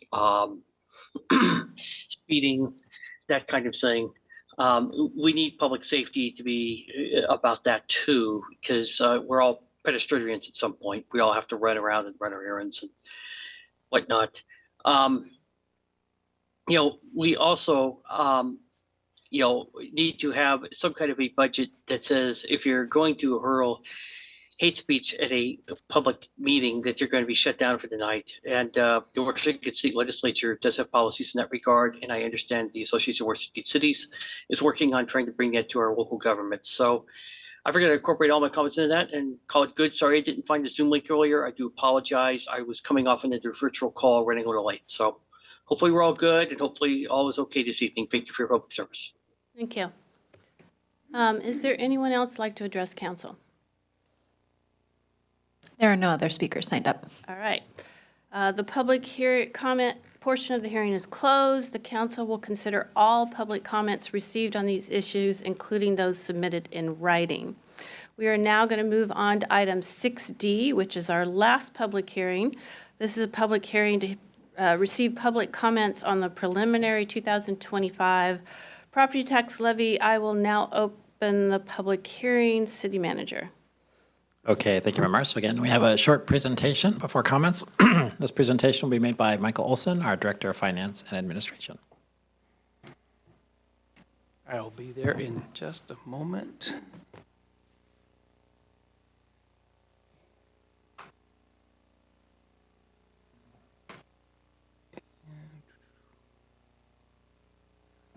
Good evening, Mayor, Deputy Mayor, and council members.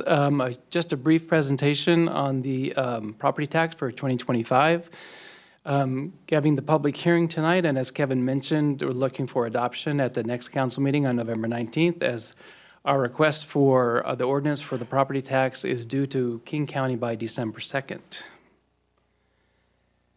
Just to note that state law provides for an optional 1% increase, but it also limits it to 1% of growth plus new construction, or the state's measure of inflation, whichever is less and below 1%.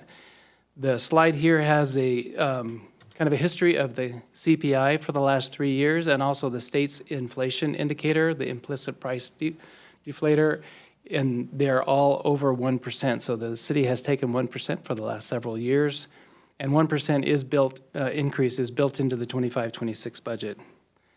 Like to note that the property tax system is budget-based, and these are all the districts that get property tax in the city of Kirkland, and each of these districts submits their property tax request to King County, and then when county has all of those, they take that total, and then they come up with a rate for the city taxpayers to pay. And as you note, Kirkland is just about under 12% of the total of somebody's property tax here in the city.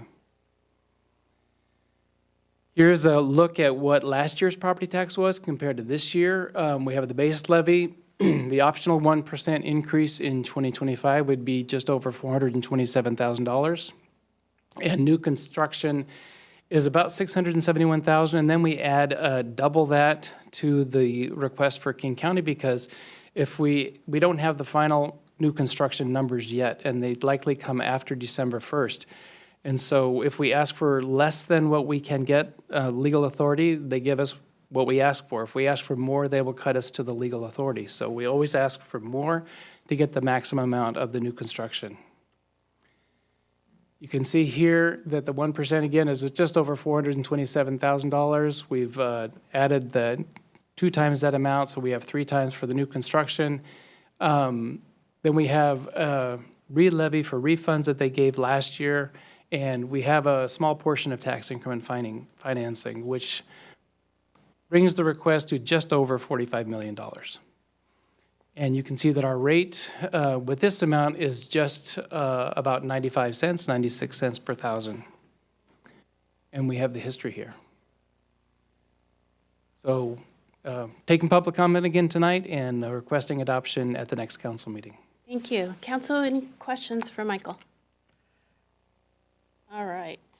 Seeing none, we are going to move on to the public hearing portion. I will now call on members of the public who signed up to address the council.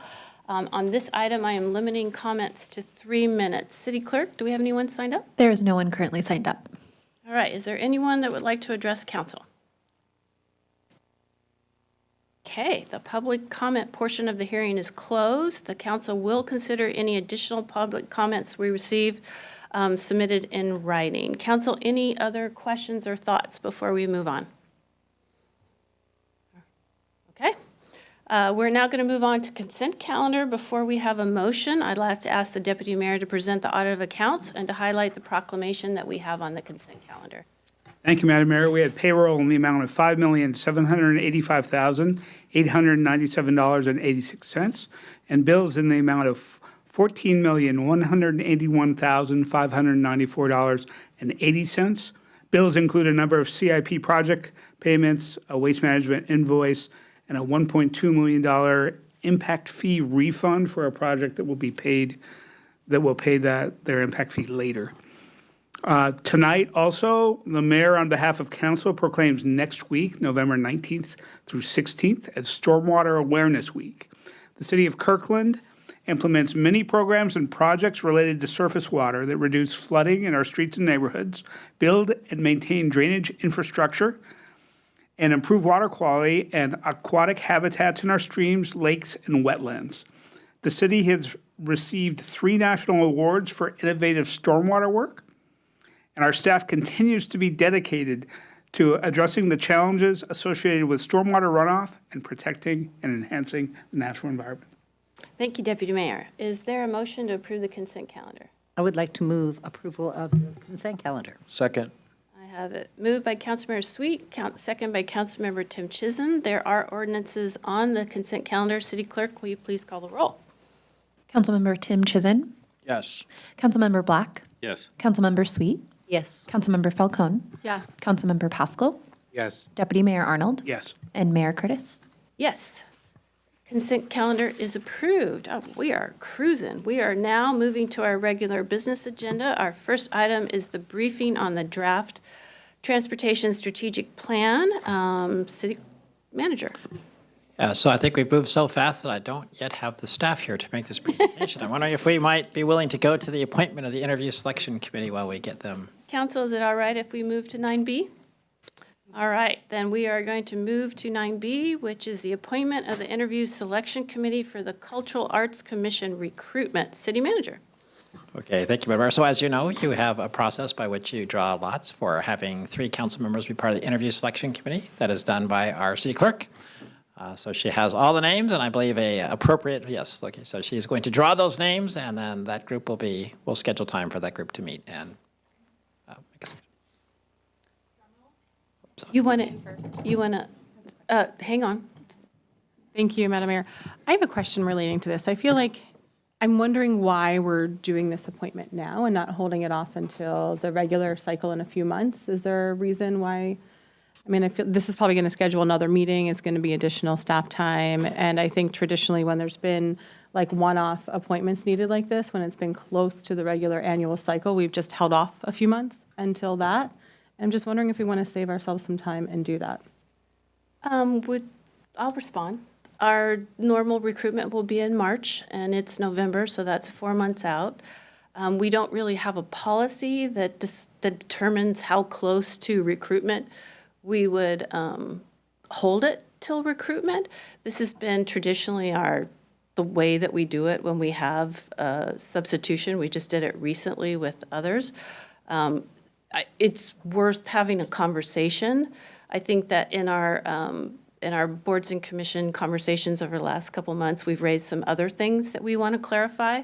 So I would suggest that since this has been on the agenda and that we do have people that have applied, that we go ahead and move forward. But and I do recognize that time is finite and we're all feeling the end of the year. But since we have recruited for this, I think we should move forward instead of delaying people to March. But it's definitely worth next time that we talk about boards and commissions, because I think another couple issues have come up, that we should look at that. Yeah, I think that's fair. I mean, I haven't counted, but I know of multiple occasions where we've done the opposite, where Kathy has just suggested, let's just wait a few months. We don't want to do, have a separate meeting for this. So that's why I raised it, because there's actually precedent for that. But worth a discussion. Thank you. Thank you. I mean, Councilmember Tim Chisholm. maybe this is one we can do virtually on Zoom, the interview, you know. If we're doing one-off. But we only have a 42% chance of being selected for this honor, so. All right, let's go ahead and pull the names.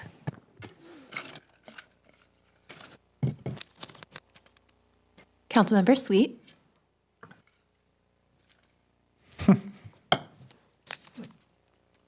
Councilmember Falcone.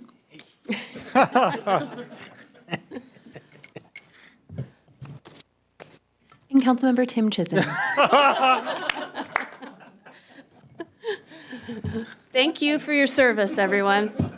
The candidates, We don't need it. thank you. We don't. All right, are we ready to move back to 9A?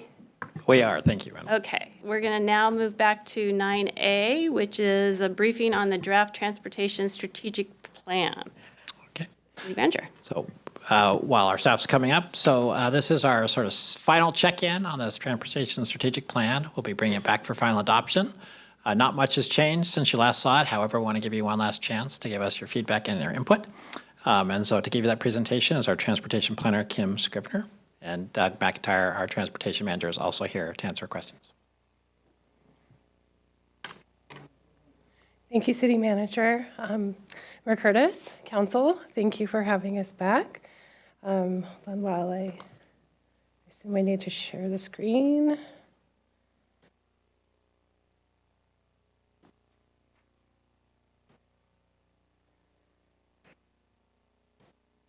Okay. We're at a great milestone. We've been working on this for almost 2 years now. And just as my slides tonight are really just some reminders about where we are, our transportation strategic plan for the next 20 years to build our future in support of our future growth. And then just as a reminder of the goals that we have in the plan. And then also as a reminder, we're talking about the transportation strategic plan tonight. That includes all of the pieces that are in the comprehensive plan, the goals, policies, and actions, as well as our fiscally constrained projects that are in both the transportation element and the capital facilities element. The transportation strategic plan builds on those things, provides greater detail. We provide a prioritization process. More information about that, our performance measures, and the full vision of projects for the city over the next 20 years, whether they're funded or unfunded. So the recommendation tonight, I'm really looking forward to hearing any additional comments you have. But we would like to hear your final comments tonight with the intent to have this plan be adopted at the next council meeting on November 19th. So with that, just short and sweet, a reminder of the dates, November 19th, and then the transportation element would be adopted along with the comprehensive plan planned for December 10th. Thank you, and I again want to recognize the hard work of the transportation team and the Transportation Commission on this. It's really well done.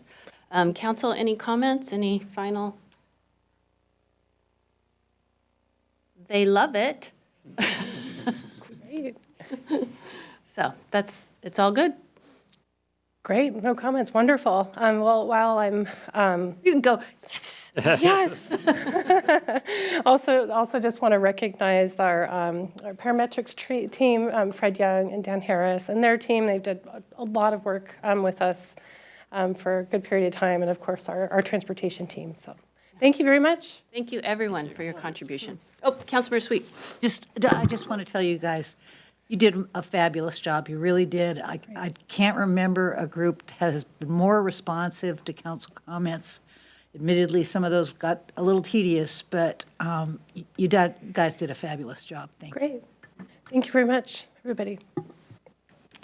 All right. Our next item, if they're ready, is item 9C, which is to consider additional funding for Winterfest, organized by the Kirkland Downtown Association. City Manager? Okay, thank you, Madam Mayor. So here to explain the request and answer your questions is our Deputy City Manager of External Affairs, James Lopez. Thank you, Madam Mayor. Thank you, Deputy Mayor and Council. It's a pleasure to be here tonight. I'm going to lift the podium. So I'm here to, at the request of the Kirkland Downtown Association, for approval of additional funding for Winterfest. And I'll take you through some of the facts. Oh, presented by me. So the recommendation is twofold with some information. First, that the council consider authorizing a one-time additional funding for for this year, 2024. And as part of that recommendation, it would come with a comprehensive evaluation of funding levels and service levels moving forward. We have a contract with the KDA, and we've had that contract for several years now, and I think some of the issues raised in this request create perhaps the need for us to evaluate that and level set the services and the funding moving forward. As part of our research for this, we kind of landed on the City Council Special Project Reserve as a potential funding source, and we're going to provide two options. Just as a quick overview, the council's reserve policy, Madam Mayor, is up here in this slide, and it really should be for one-time requests, and that's one of the reasons why we identified it here. Some background is, as I noted, the KDA does contract to provide holiday lighting in the downtown core area. It's part of a contract with the city for both operations and events.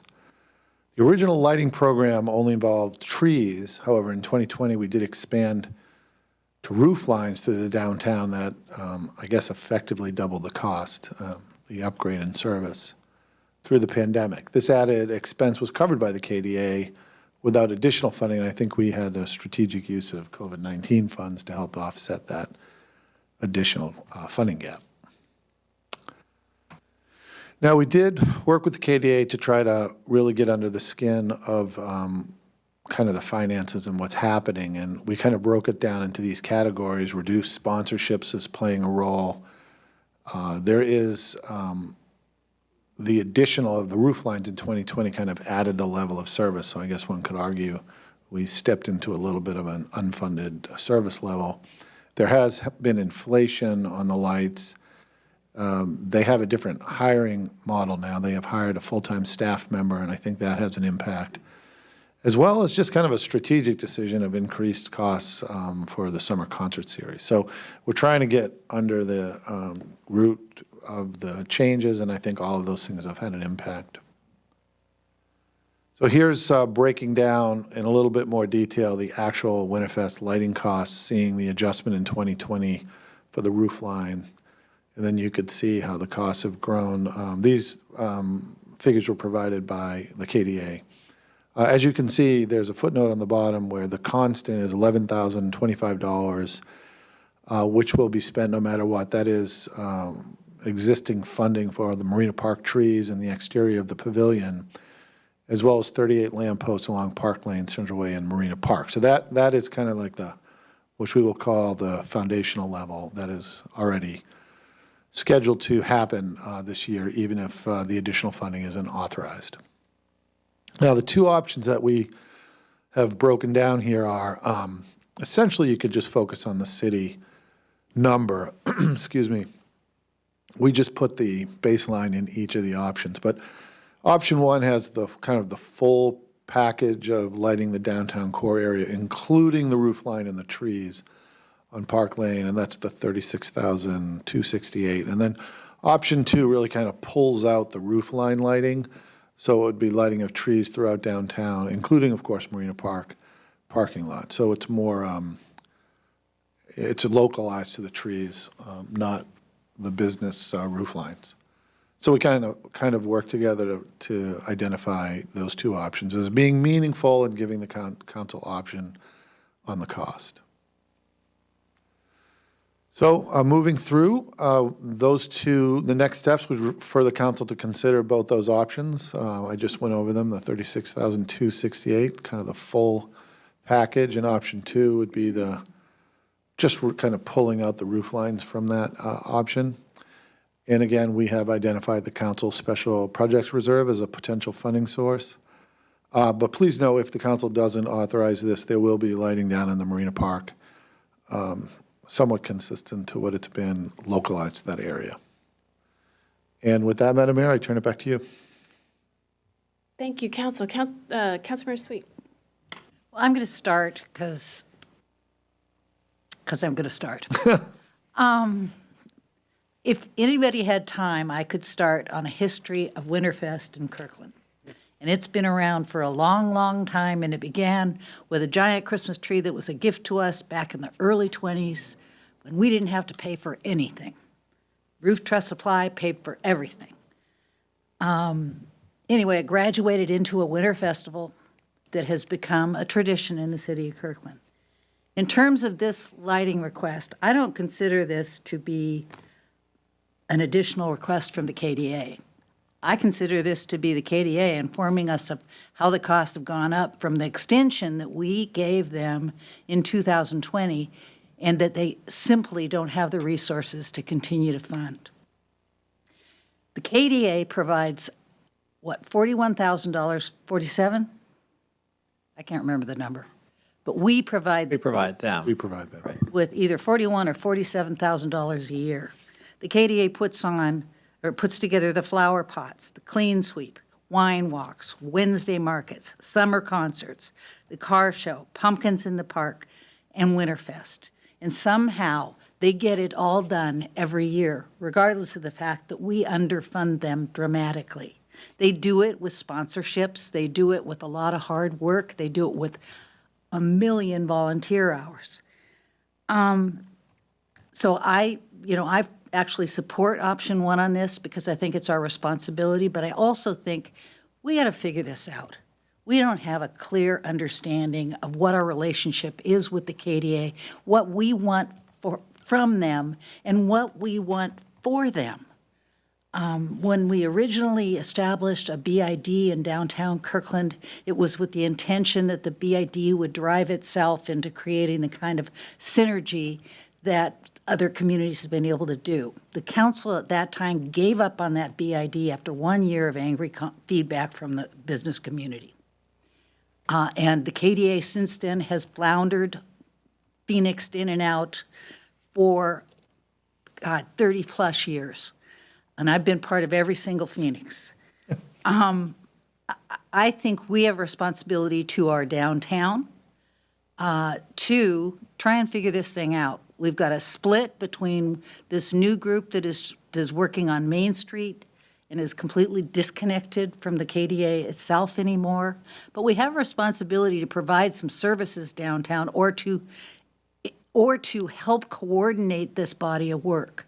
I believe that we should add to our work plan, and I'm not asking anybody to put it on a budget, but as we were having the discussion about the courts, and it went all over the place, but that's where I think we ought to put some investment in terms of bringing on our new ED person and what kind of work we can identify in terms of identifying what the role of the KDA is, what the role of the city council is with regard to the funding of the KDA. We get way more than we invest. And this whole issue of lighting downtown, we set it up this way. As far as I'm concerned, we're the ones who charge the KDA with light up downtown and then have not given them any additional resources all the way through. This isn't their event, this is our event as well. So that's where I am on this. And at least you got it. Thank you. Deputy Mayor and then Councilmember Falcone. I don't know if that was a motion, Councilmember Sweet, but if it was, I would second it to support option one. One of the things we hear from our constituents is how important community building and events is. Councilmember Black and I were at the Heritage Festival where we did a display where people said, what do you like about Kirkland? And the number one thing that was written on individual pumpkins, now maybe this is not fair because it was at an event, but they said events. They like the opportunities to come together, and this is one where we can come together in downtown and knock on wood, celebrate the completion of the the scramble crosswalk pavers and get back to having downtown not under construction. Thank you. Thank you. Councilmember Falcone? Thank you, Madam Mayor. Well, thank you, Jim, for your presentation tonight. I love holiday lights. When I used to live in Philly, I was so excited. Among all the different benefits of living there is that I had a view of the radio towers, which were like these flashing red lights year round. And I always called them affectionately my Christmas lights year round because I love holiday lights so much. And so, so much so that at TDC meetings, as you know, I've raised, what would it cost to have this type of lighting downtown year-round for the city to install something like that. I know there's a lot of issues with accessing electricity and other things, but that's still part of the conversation I think is worth having. I do appreciate you raising, because of that and other things, I appreciate you raising that it's probably time to take a look at not only lighting, but some of the other things. I don't have a lot of that history that Councilmember Sweet and others may have of, what happened a couple decades ago when the city was administering some programs and then could no longer do so. So asked the KDA to do so. I've been here a decade, and these are all things that the KDA has done. So I have a different perspective on that, and I think it'd be really worthwhile to have a conversation around, what that relationship is now, what it's been in the past, what is the best relationship moving forward for the community. So I do support that, both your comments, Jim, and Councilmember Sweet's comments on that.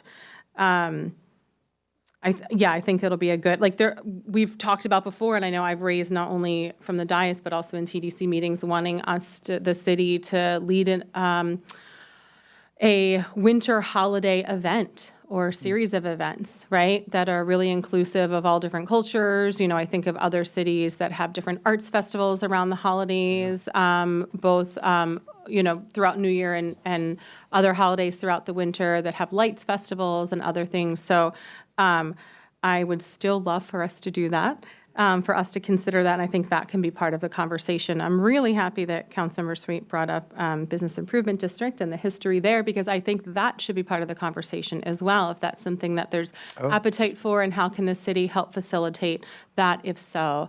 What role do we have to play there to help support our small businesses in downtown Kirkland? There are other urban centers throughout our city that have that already built into the property management, but we don't have that in downtown Kirkland, and I think that's part of what the gap is that why, we don't have like Village of Totem Lake asking us for funding for lighting in Village of Totem Lake, because that's built into the leases there. And that's what my understanding is one of the functions that a business improvement district could serve, is kind of like that, that type of function. And I think there's certainly a need, and I've heard some interest from the community expressed in that. So I'd like to explore that as part of this conversation.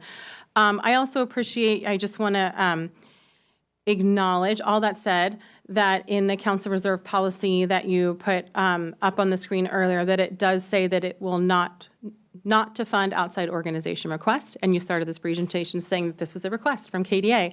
So I do think that we need to be mindful of that and just acknowledge that. I'm not saying that I don't support this, because like I started off my comments, I love holiday lights. I think it's a big draw. We have a beautiful downtown. I think we should do everything we can, especially given, like you said, the interruptions due to the Scramble project, to support our small businesses in our downtown core. And this is one way that we can do so.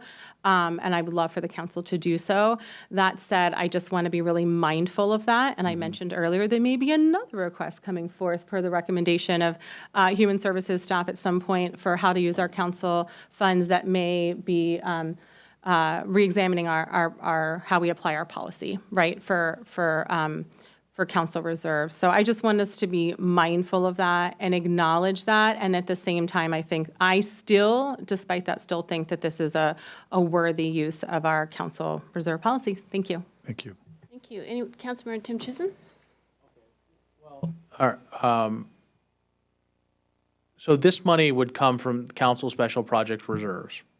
That is the proposal. We have money there now, and that money is there until December 31st. Does it disappear then?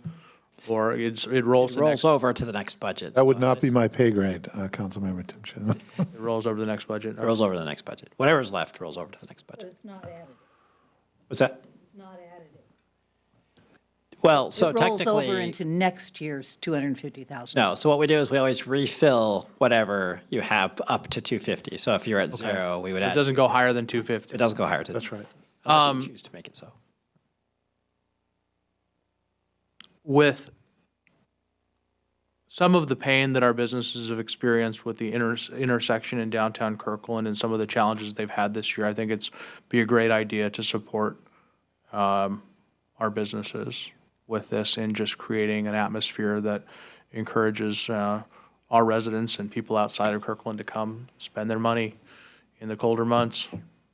Thank you. Thank you. Anyone else? Councilmember Pascal. It's been an interesting discussion because I walked into this kind of thinking, why does it cost so much for holiday lights? Because I was actually pretty shocked to see the costs. But you know, I don't hang up holiday lights. I don't do this I mean, I do, but I don't spend that type of money. Yeah. And it just really surprised me. So you know, I was kind of coming into this thinking that, man, that's a lot of money. For 2 months. It has nothing to do with support of the businesses or how much I like lights. What is it, 3 months? It goes to February, yeah. Sorry, 3 months. But it's just kind of just the best use of public funds. But you know, I don't feel super strongly. I just do want to point out kind of the irony about we're having some discussions around money towards the criminal justice system that could have huge impacts on people down the road, and raising questions about that, but then, you know, approving 40,000 or 38,000 on lights for 3 months. So I just hope that we kind of, when we're talking about money, that we're thinking about that. And I know we do, but I really want the public to know that these are things that we think hard about, and they're not easy decisions. Because if this is my personal money, I wouldn't be spending this amount on my house to set up lights or even in my neighborhood. But I do think I am sensitive to the fact that it's been tough for the businesses downtown with that scramble. It's been frustrating. And you know, if we can do something to help them out during the dark months, and I think it's our responsibility to do that. I do like the idea of reviewing how we support the Downtown Association. I just don't see, like, as it is right now, it doesn't seem like it's going to be sustainable without having kind of more comprehensive review of really how we're best supporting our businesses. I'd like it to be not just about and I think this is what I understood, it's not just about the holiday lights or Winterfest and just events, but just in general, how do we support our downtown businesses overall? Right. And that's what I hope the scope of that is, you know, and what's appropriate. Is it Winterfest and is it summer concerts or is it something else in addition? So I hope that we think about that as part of this next phase. Thank you. Thank you. Thank you. Councilmember Black, you want to weigh in too? You don't have to. All right, I agree with everything's been said. I think we should move forward. I think we should fund it. I think we need to support the businesses. It definitely fits into our future economic development plan, and we should review the larger picture. So, council, we could suspend our rules and move forward. Is anybody interested in making a motion? So moved. All right. Second? All right. It has been moved by Councilmember Sweet, second by our Deputy Mayor Arnold, that we are going to suspend our rules, authorize the up to $40,000 from the Council's Special Projects Reserve for a one-time additional funding allocation to the Kirkland Downtown Association to be used to pay for the downtown holiday lights. All in favor, please say aye. Aye. Aye. Any opposed? Motion carries 7-0. Thank you, Mayor. Tim. Don't we have to do the actual Yeah. vote now? Because didn't we vote to suspend our rules and Well, then we have thank to you. vote Yes. on the actual Okay. All right. amount? Who- Or am I wrong? I think that's right. Okay. Can't hurt. Move to adopt option 1. Thank you. Is there a second? Second. Thank you. Been moved by Councilmember Sweet, second by Deputy Mayor Arnold to approve option 1, which funds it up to $40,000. All those in favor, please say aye. Aye. Aye. Any opposed? That motion carries 7-0. Thanks for keeping me honest, Councilmember Pascal. Thank you, Mayor. All right, now you can go. Yes. All right. We are moving on to item 9D. This is the last item of the business tonight, which is a discussion of potential public-private partnership to convert the Arete Apartments in downtown Kirkland into affordable housing. City Manager. Okay, thank you, Madam Mayor. So tonight is a discussion of a potential opportunity that we might need to bring back to you for action on November 19th council meeting. So I wanted to have a chance to give you a high-level overview. There's lots of information we still need on this opportunity, but we want to get it in front of you. So here to give you the presentation and then to be ready to answer your questions is Don Nelson, our planning supervisor, and then also planning manager, excuse me, and then Adam Weinstein, our director of planning and building. So welcome, Don. Thank you. Thank you. Good evening, Mayor Curtis and council members. I do have a brief presentation prepared, PowerPoint, and if you'll bear with me for just a minute, I will get that started and share my screen.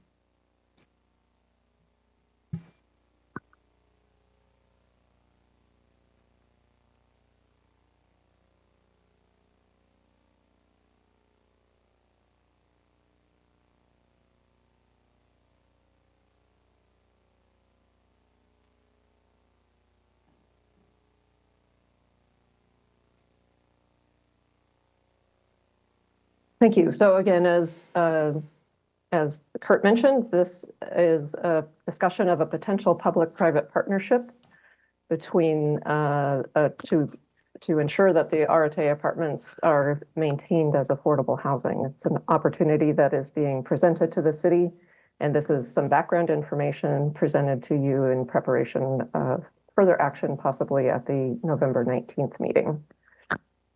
Just a little overview of my presentation. I will give you a little project summary, a summary of the opportunity that's being presented, as well as the request of the city, and then a little conversation about next steps. So background for the Arete Apartments is that it is located, the property in yellow outlined here, at 450 Central Way, directly across the street from Kirkland Urban, kitty corner from Peter Kirk Park, and in very close proximity to the Kirkland Transit Center in the core of the downtown. It includes ground floor retail that faces Central Way, as well as 290 residential apartment units. That includes a mixture of residential suites, studios, and 1, 2, and 3 bedroom units. Construction was completed in 2015, and as with most of our downtown zoning districts, there is no explicit requirement for affordable housing and was no requirement for affordable housing at the time the project was constructed. The project is naturally affordable, based a little bit on the unit sizes as well as the desire of the developer to maintain affordability in his project. They did not take advantage of the city's multifamily tax exemption program, which would have provided an 8 or 12-year tax exemption on the value of the residential improvements in exchange for a covenant for affordability for 10% of the units. So they did not take advantage of that when they developed the property. The public-private partnership that's being considered would ensure long-term affordability for all 290 residential units within the project through a 99-year covenant. And the partnership could include the following entities: SRM Development, the American Opportunity Foundation, Pacific Affordable Foundation, which would be a nonprofit, Sustainable Kirkland LLC, who is the original project developer who still owns the property, City of Kirkland, and potential low equity fund providers. The opportunity that is being presented would again be a 99-year affordability covenant to ensure affordability for all 290 residential rental units within the project. 75% of those units would be affordable at a maximum, or affordable to households who earn a maximum of 60% of the King County median income. And further, 5% of those units would be affordable to those who earn 50% of King County median income. The remaining 25% of the project would be affordable to those who earn up to 80% of King County median income. Currently, the rents in the property are affordable to households who earn between 50 and about 110% of median. And that variability is based on the size of the units. But there are no income limitations for people who are renting the units. An additional feature that's being considered would be a cap on rent increases year over year to not exceed 4.5%. It could be less than 4.5% based on market factors as well. What's being requested of the city is a one-time cash contribution of $500,000. Not only would this show the city's support for affordable housing in its downtown core, but would allow the project access to a tax exemption that is allowed under RCW 8436-560. That tax exemption would be allowed if the property is owned or used by a nonprofit entity. At least 75% of the housing units within the development are affordable at a maximum of 60% of median income, and the project includes a public funds that are designated for affordable housing. That concludes my presentation. We do welcome questions and feedback from the council. With those questions and feedback, staff will continue to perform due diligence on the proposal, anticipating returning to council on November 19th with additional information as well as a potential resolution for council action. Thank you, Dawn. City Manager, was there anything you want to add? I want to add one additional fact that I was asked to look into by several council members, and I was able to get the information just before the council meeting, which is we get the question of what happens if somebody's living there now who has income above these thresholds, or if someone is living there gets money above these thresholds over time. So the current owners would also be a stakeholder in the new project as well, and they also will be helping the operating company. And what they've said is, if somebody currently lives in Arete, they would allow those people to stay there as long as they want to, whether that be to renew a lease or stay, as I was told, for a day or a lifetime. But that they would also eventually provide incentives for someone to move out if their income got to levels that were not appropriate for being in that over time. So, but they would never have somebody just automatically have to leave because they got a higher income, but they would work with each of those on an individual basis. All right, council, who has questions? Councilmember Sweet? I do have a question, and that is, when do we anticipate that SRM will have an answer? I'll try that, and Dawn may have more information too. Our understanding is that the groups all may be deciding the next 2 weeks, so probably next week or the following week. We hope we'll have some information before the meeting on the 19th, but I think they're all still on slightly different timelines as well. So I don't know, Dawn, if you have more information than that. I do not have any further info. Thanks. Thank you. Anyone else? Councilmember Tim Chisholm?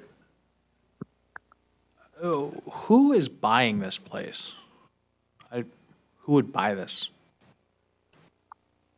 I think the purchaser would be the nonprofit that was identified, which would be, slipping back in my slides here, the American Opportunity Foundation, Pacific Affordable Foundation. Do they actually run apartment complexes? They have a person in the lobby, or is that then farmed out to somebody else?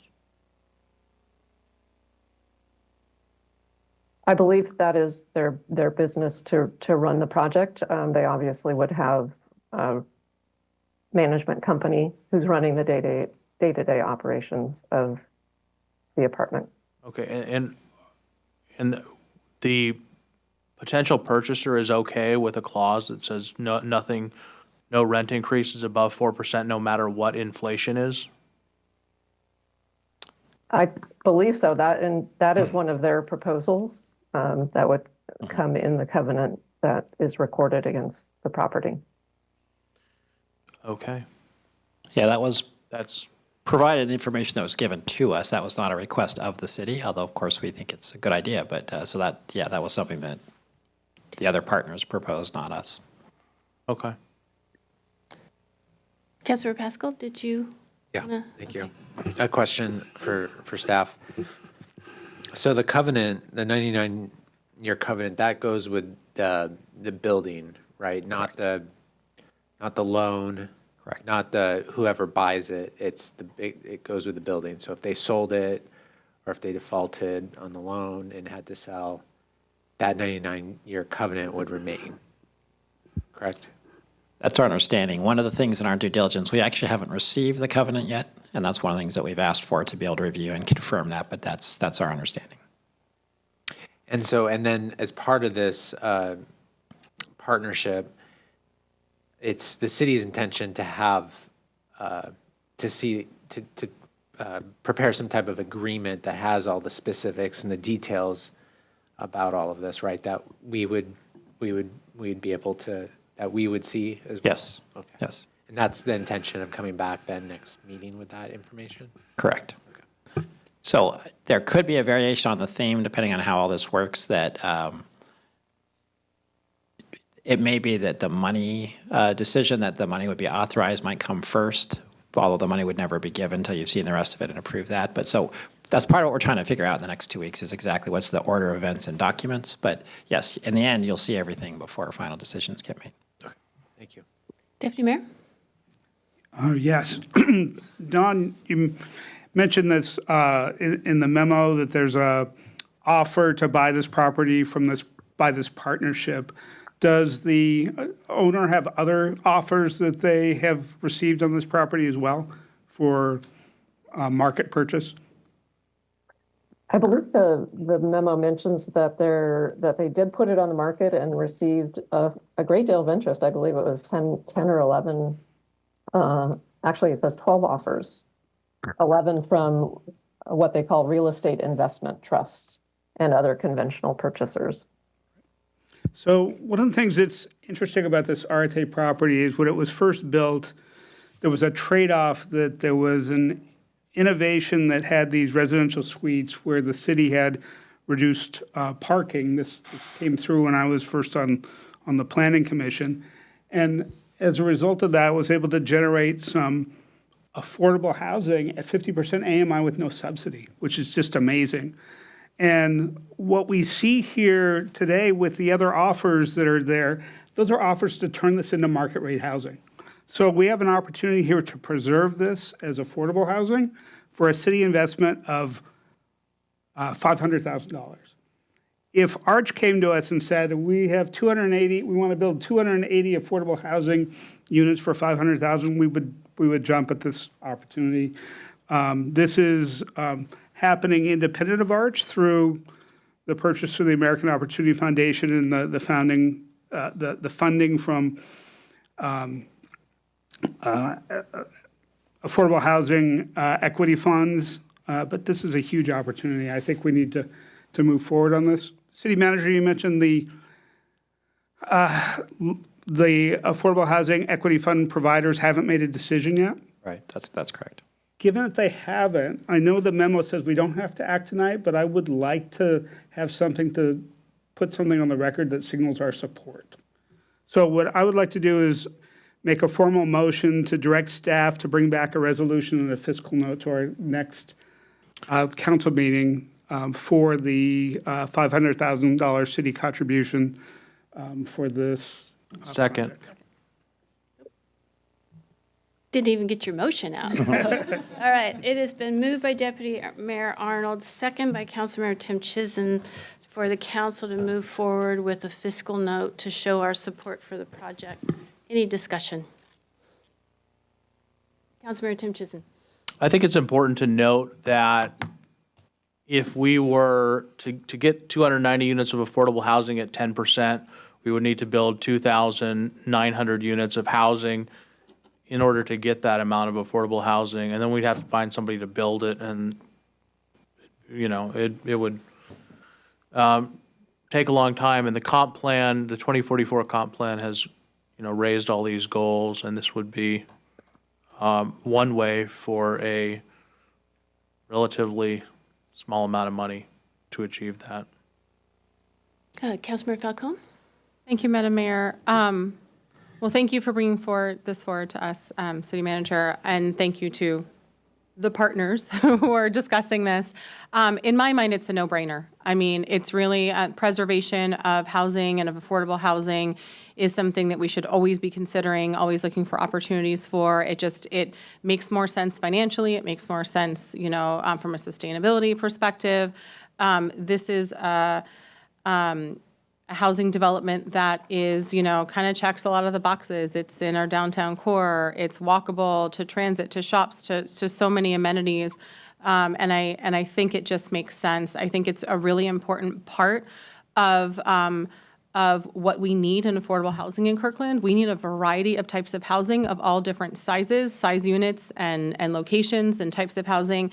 And this is certainly a big need for these types of units in the city of Kirkland. So I do hope that this goes through. I think that it makes complete sense for the city to support this. And it, as we've heard from community members tonight, and we've received some emails as well, there's community support for this as well. And I think there's some community excitement. So I fully support this, and I'm really thankful to those who are working to help make this happen. Thank you. Thank you. Anyone else?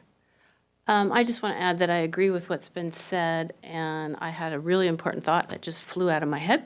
So I will call this motion made by Deputy Mayor Arnold, second by Councilmember Tim Chisholm, to move forward with a fiscal note in our next meeting. And now I remember what I was going to ask for. I'd like a little more information on the I think this is an amazing opportunity.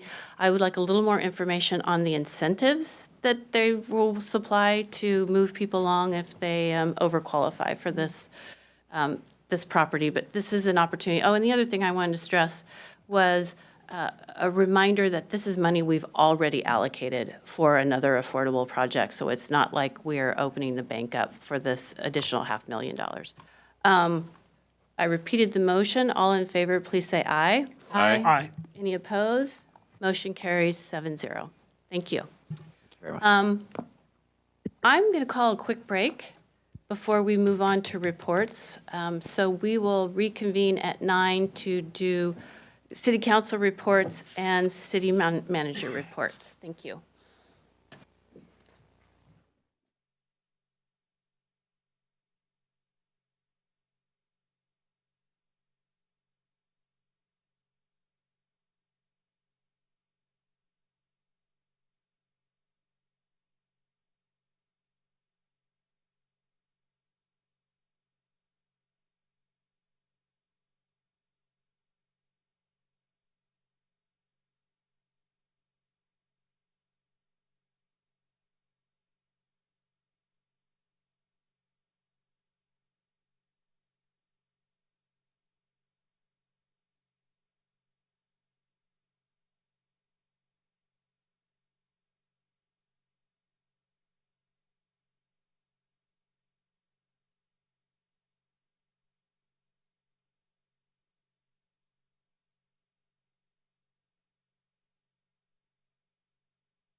Appreciate that. I haven't made it on probation yet. So Kevin's always on probation. Pleasure.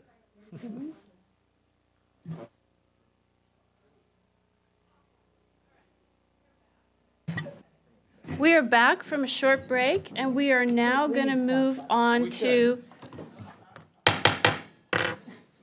We are now going to move on to city council reports. Councilmember Tim Chisholm. Yeah, what are the rules on what we're allowed to talk about? I don't know. Let's see. Tomorrow, I'll be going to Friday, I'll be going to my son's Veterans Day Assembly at Lakeview Elementary. That'll be fun. In January, in my private law firm, one of my cases has been selected for oral argument by the Washington State Supreme Court.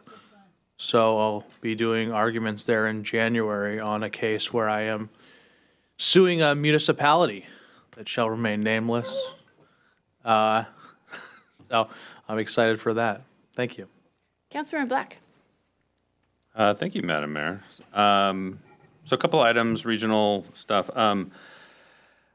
Just worth mentioning, the Regional Transit Committee met on October 16th. I sent my council colleagues the report from that meeting. I did actually want to highlight a couple things from the Metro General Manager's report that I thought were interesting. They are included in the email I sent my council, but one of the things I thought from the Metro General Manager report that was interesting was the early indications of the success of the Rapid Ride G line in Seattle. The opening of the Rapid Ride G line, which connects Madison Valley to First Hill and First Hill to downtown Seattle, and then of course back again, it's seen some pretty promising results. For example, if you compare ridership on Route 12 to ridership on the G line that replaced the main segment of Route 12 along Madison Avenue, last year Route 12 had roughly 1,500 boardings on an average weekday, while in the first few weeks of the G line, Metro has seen weekday averages of nearly 4,000 with a few multiple days over 4,000 riders. So that was a kind of an early indication. Obviously, more data needs to be collected, but just kind of showing that the importance of a rapid ride line on a route, even through affluent neighborhoods, if they connect to important regional centers. So I thought that was interesting. And then just generally noting that average Metro ridership is up. In fact, it's up double digits from last year at the same time. That's also really good news. That's Regional Transit Committee. I want to note the East Side Transportation Partnership. I agreed to join the ad hoc subcommittee that's working to develop a draft legislative agenda for the ETP. We met, we prepared a draft, and that's going to be considered at the next ETP meeting on Friday. And certainly if any of my colleagues, obviously Deputy Mayor Arnold will be there, so will Councilmember Sweet, but if anyone else would like to see what the East Side Transportation Partnership's draft legislative agenda looks like, just let me know, and I'm happy to email it to you. Legislative Work Group did meet on October 25th. We did our part to put the final touches on the legislative agenda for the city for the 2025 session. Staff is putting the final touches on that draft, and that'll be included in the packet for the November 19th meeting. So definitely look for that. And obviously anyone on the council should feel free to reach out to Diana Hart or Andrea Campbell, who are the staff members working on that if they have any questions about that. Just wanted to note the excitement of attending the installation of an automated external defibrillator, an AED, at Crestwood Parks. I was joined by Deputy Mayor Arnold and Mayor Curtis for the celebration of installing that with a partnership from a kind of a really amazing organization called Project 100 here in Seattle, and also the Seahawks. Blitz was present, which was kind of cool. So, and then I would just highlight, and we've talked about it before as a council, and I know this is a priority of our council. That's why we're having these installed and why we're celebrating them when they are installed, but just some really heartbreaking stories from families who were there, who've lost loved ones, and could have been potentially saved by an AED installed outdoors at a play field or ball field like ours. And then the last thing I want to note is the Regional Crisis Response Agency, their principals assembly is next Wednesday night, November 13th. And I am currently the designated principal representative to the principals assembly, and I have a conflict that evening. And I'm looking at my alternate, Councilmember Falcone, and looking to see if she's available that evening. It's kind of going to be a special one because we're hosting it here at Kirkland City Hall, and I'm so bummed that I'm not going to be able to attend this one, but I'm glad you were able to make it. Okay, that's it. Thank you. Thank you. Councilmember Sweet. Thank you. Just a couple of things. I'm trying to think, last month, Board of Health is in the process of reviewing the quality process for assessing restaurant levels of good, very good, that kind of stuff, making it a little bit more difficult and a little more challenging for restaurants. So we're anticipating getting. Yeah, absolutely. So we're anticipating getting some feedback for that before we have our next meeting, which is Thursday. So it's the first thing that's really grabbed my attention because it was something that I actually deeply understood from the health department perspective. Cascade Water Alliance, we met this morning. We had significant discussion about the letter that has been crafted to share with Mayor Harrell. That will come from me as chair, basically thanking them for the response to our request to them around wheeling and interties, but stressing that we still feel very strongly, and from a regional perspective, that this is not where we need to be 20 years down the road. We followed that up with another letter. We're approving these all on Thursday, I think. No, next Wednesday. We're following that letter up with a more inclusive letter to Andrew Lee with much more specifics around legislation that is already out there, RCWs that quote how this system has to be evaluated as a system for all of us, and that sort of indicating not that we're going to proceed with trying to get legislation to happen at this point in time, but sort of pointing out that this isn't just Cascade and Seattle in a pissy fit. This is real, and it is about the whole region, and we want to broaden that conversation and to incorporate all elements of the region. So we shall see where that goes. I know that Harold has indicated that he's very interested in hearing what it is we have to say. In the other meeting that I had today was with regard to the long-term decision or long-term disposal decision. You've heard some of this, I think, at Sound City's PIC meetings. We've been working on this for some time. The report has come out from Tetra Tech with some recommendations. I've been working with Jenna from our department. Carly obviously is involved in it as well. She's up to here with stuff right now, thanks to me. But the subgroup that we created has doing some pushback with the division with regard to moving forward with this too aggressively, because the Tetra Tech report literally points people in a direction. And the sense of the subgroup, which is the representatives of the municipalities, is that we are not ready to push people into a direction, that we don't know what combination of things we're going to land on at the end, whether it's going to be some level of new technology incorporated into mass burn or rail release, it could look very differently.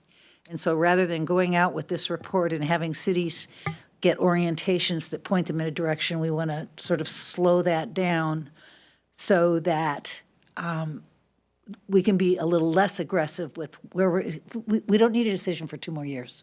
So we're just trying to slow the division down a little bit before we make commitments to these billion-dollar projects in the future. That's it. Thank you. Councilmember Falcone. Thank you, Madam Mayor. Just a few highlights. I was able to go on a ride-along with one of our racer first responders recently, and I just, I already so much appreciate the work of this group of folks and the work that we're doing in partnership with our neighboring cities, but it just made me appreciate it all the more, made me appreciate the need in the community all the more. So thank you for Racer for hosting me. That was, gosh, I think just a few days ago. It's very recently. So very relevant to Councilmember Black's comments on the Racer's Principal Assembly happening next week. That was not on my calendar, so I just want to ask if we can add that to alternates' calendars so that it makes it easier for things such as that for alternates that would like to attend, just to be in the loop, and also in cases such as this, like it worked out very nicely that I happen to have that evening free, but that won't always be the case, and it would be helpful if that was blocked off on alternates' calendars in the future. Also, just a couple of other quick updates. The Sound Cities Association Legislative Committee continues to meet and refine our draft legislative agenda. I'm now the chair of that committee. I've met with Councilmember Black and Diana Hart to talk through some of the issues that we were discussing on that. So more to come on that. Also, tomorrow we have our next meeting of the King County Affordable Housing Committee, and which will also be discussing our legislative priorities. And I have great input from Adam Weinstein on that, but I'm happy to forward it on to the legislative work group as well, if that would be helpful. Third, related to that, legislative type work group committee item is that I have coming up soon my first meeting of the Affordable Housing Advisory Board, and I just got an email, I think yesterday, asking me to join their legislative committee subcommittee.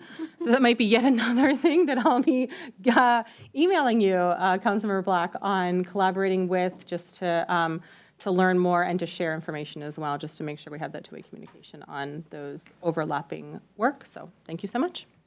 Councilmember Pascal. Thank you. Just a couple things. So the mayor and I, we attended the swearing-in ceremony at the police department a week or two ago. Lots of promotions, lots of service awards. It's always great to see all the families there.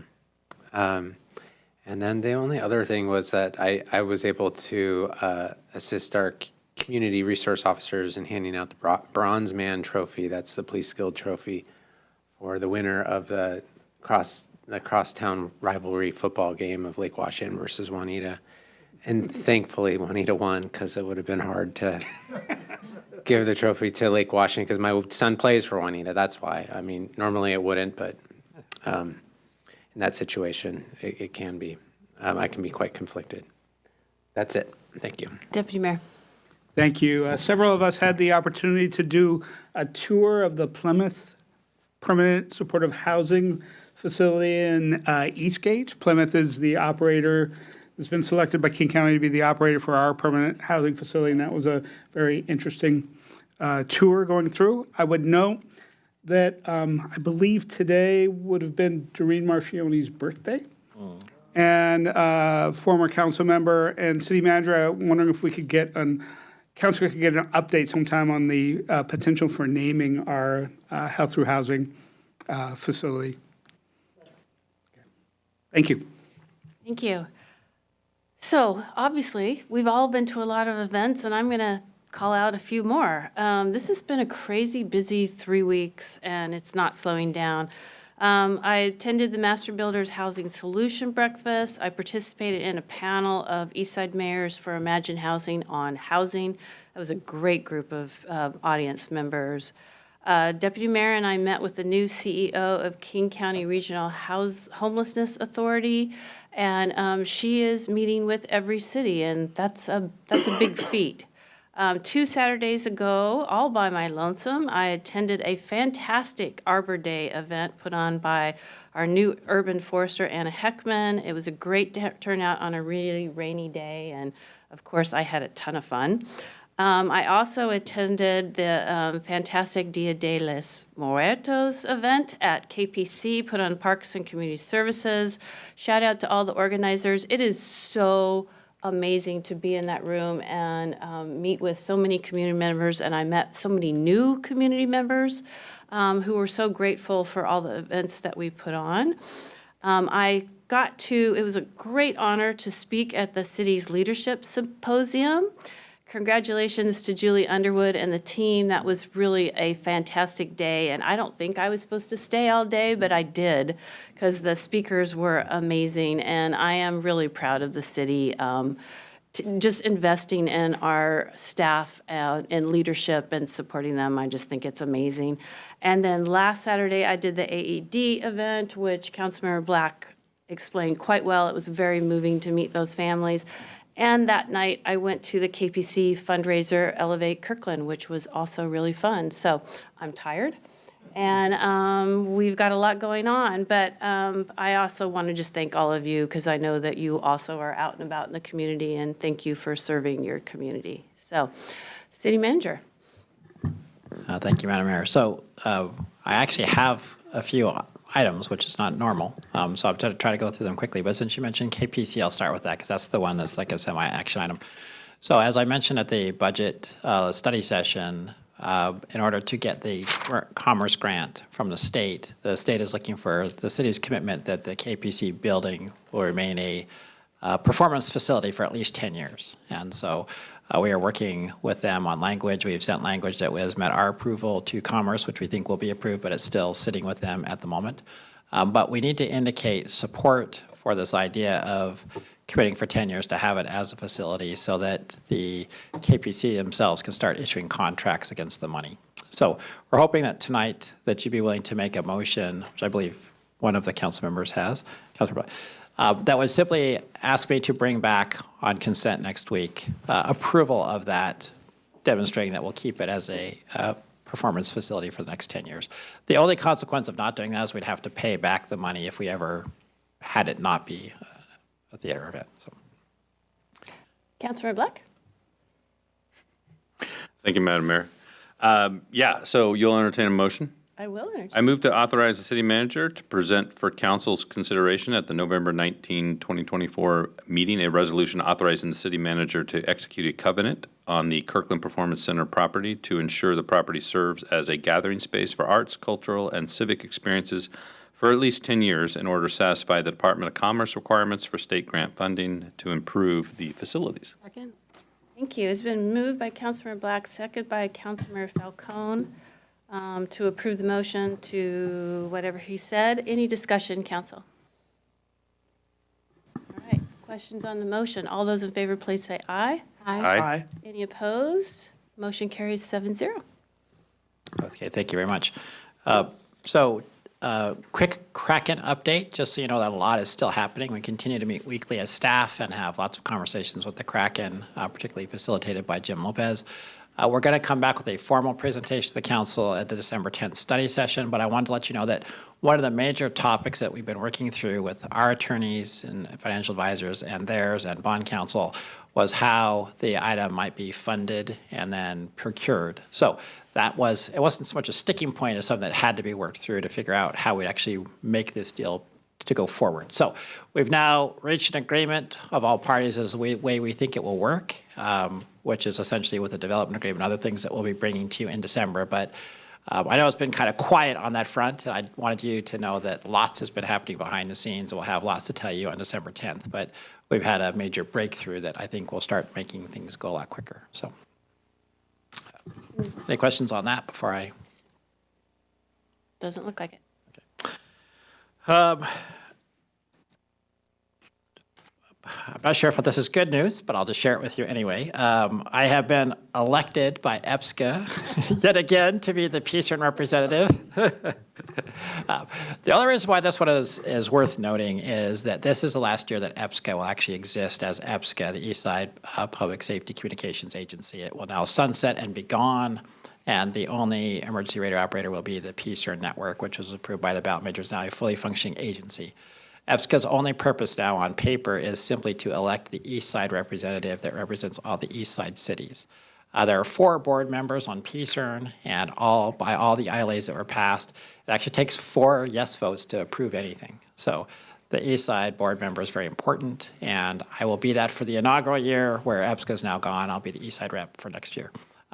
After that, I will be passing the baton, but just want to let you all know that transition's happening, and if you have any issues with emergency radios over the next year and a half, I'm your person.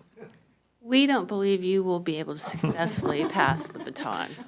Well, somebody clever in the ILA said that you cannot serve as the PCERN representative for more than 2 consecutive years after. I wonder who that was.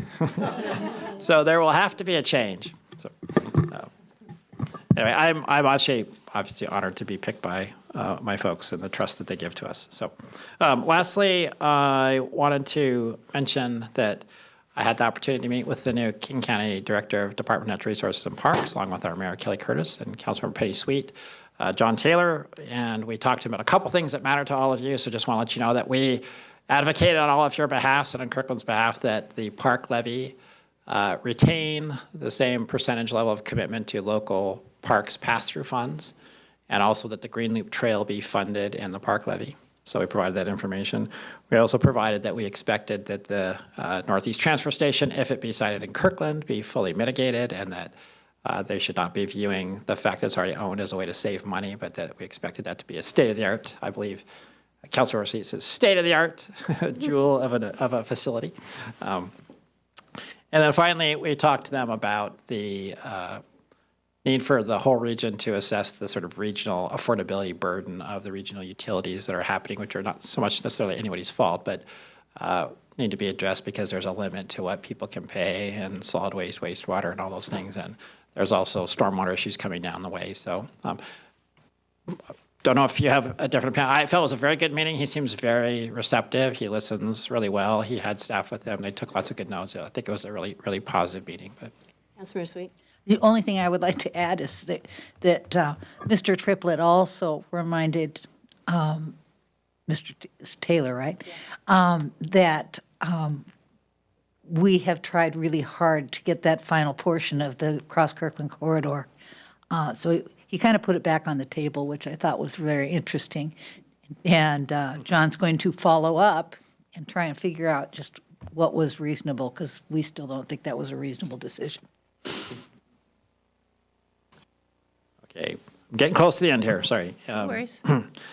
So then the last topic I want to talk about is recently one of our neighborhood associations sent out a communication that we view as being campaign advocacy. It's an issue we've communicated with neighborhood associations in the past. The neighborhood association itself is allowed to do that. It's not an issue about whether they or not they do it. But both previous city attorney and our current city attorney, one of the things you all know is we actually provide the insurance for those neighborhood associations. This is separate from CAN, but for each individual neighborhood association. That actually creates official connection between us and them. It makes them a bit of an arm of the city. And there's 2 potential consequences to that. One is that they may be subject to public records, and 2, we may have some exposure because obviously city resources are not to be used for advocacy.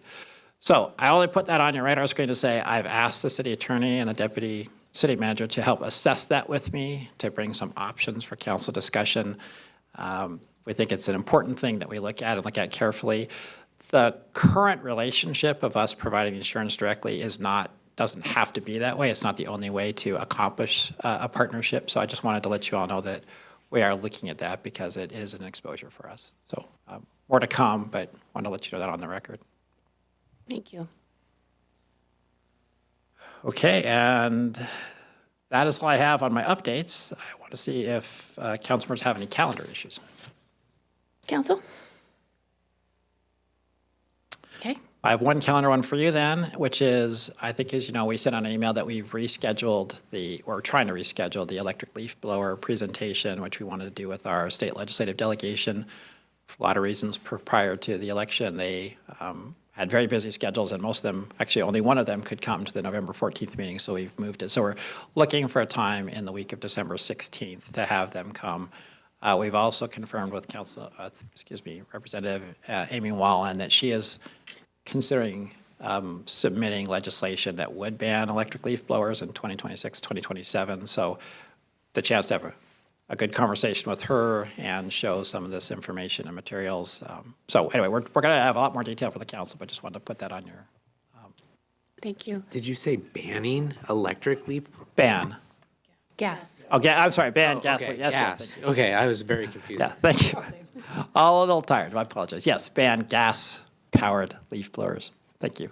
Councilmember Very important clarification. So question, will that be a repeat of the one that we did last year? You mean the event or the legislation? The event. Yeah, it'll be very similar. It'll be very similar. Okay, We'll so I wouldn't encourage Larry to come back again. I don't think he needs to because he was there, yeah. So it's a chance to use electric leaf blowers out, we hope, at the Lake Washington Tech, where they have lots of leaves to blow, and then also conversation about what Kirkland's learned and partnership with the landscape associations and some of the issues that we think that the legislature should think about going forward. So.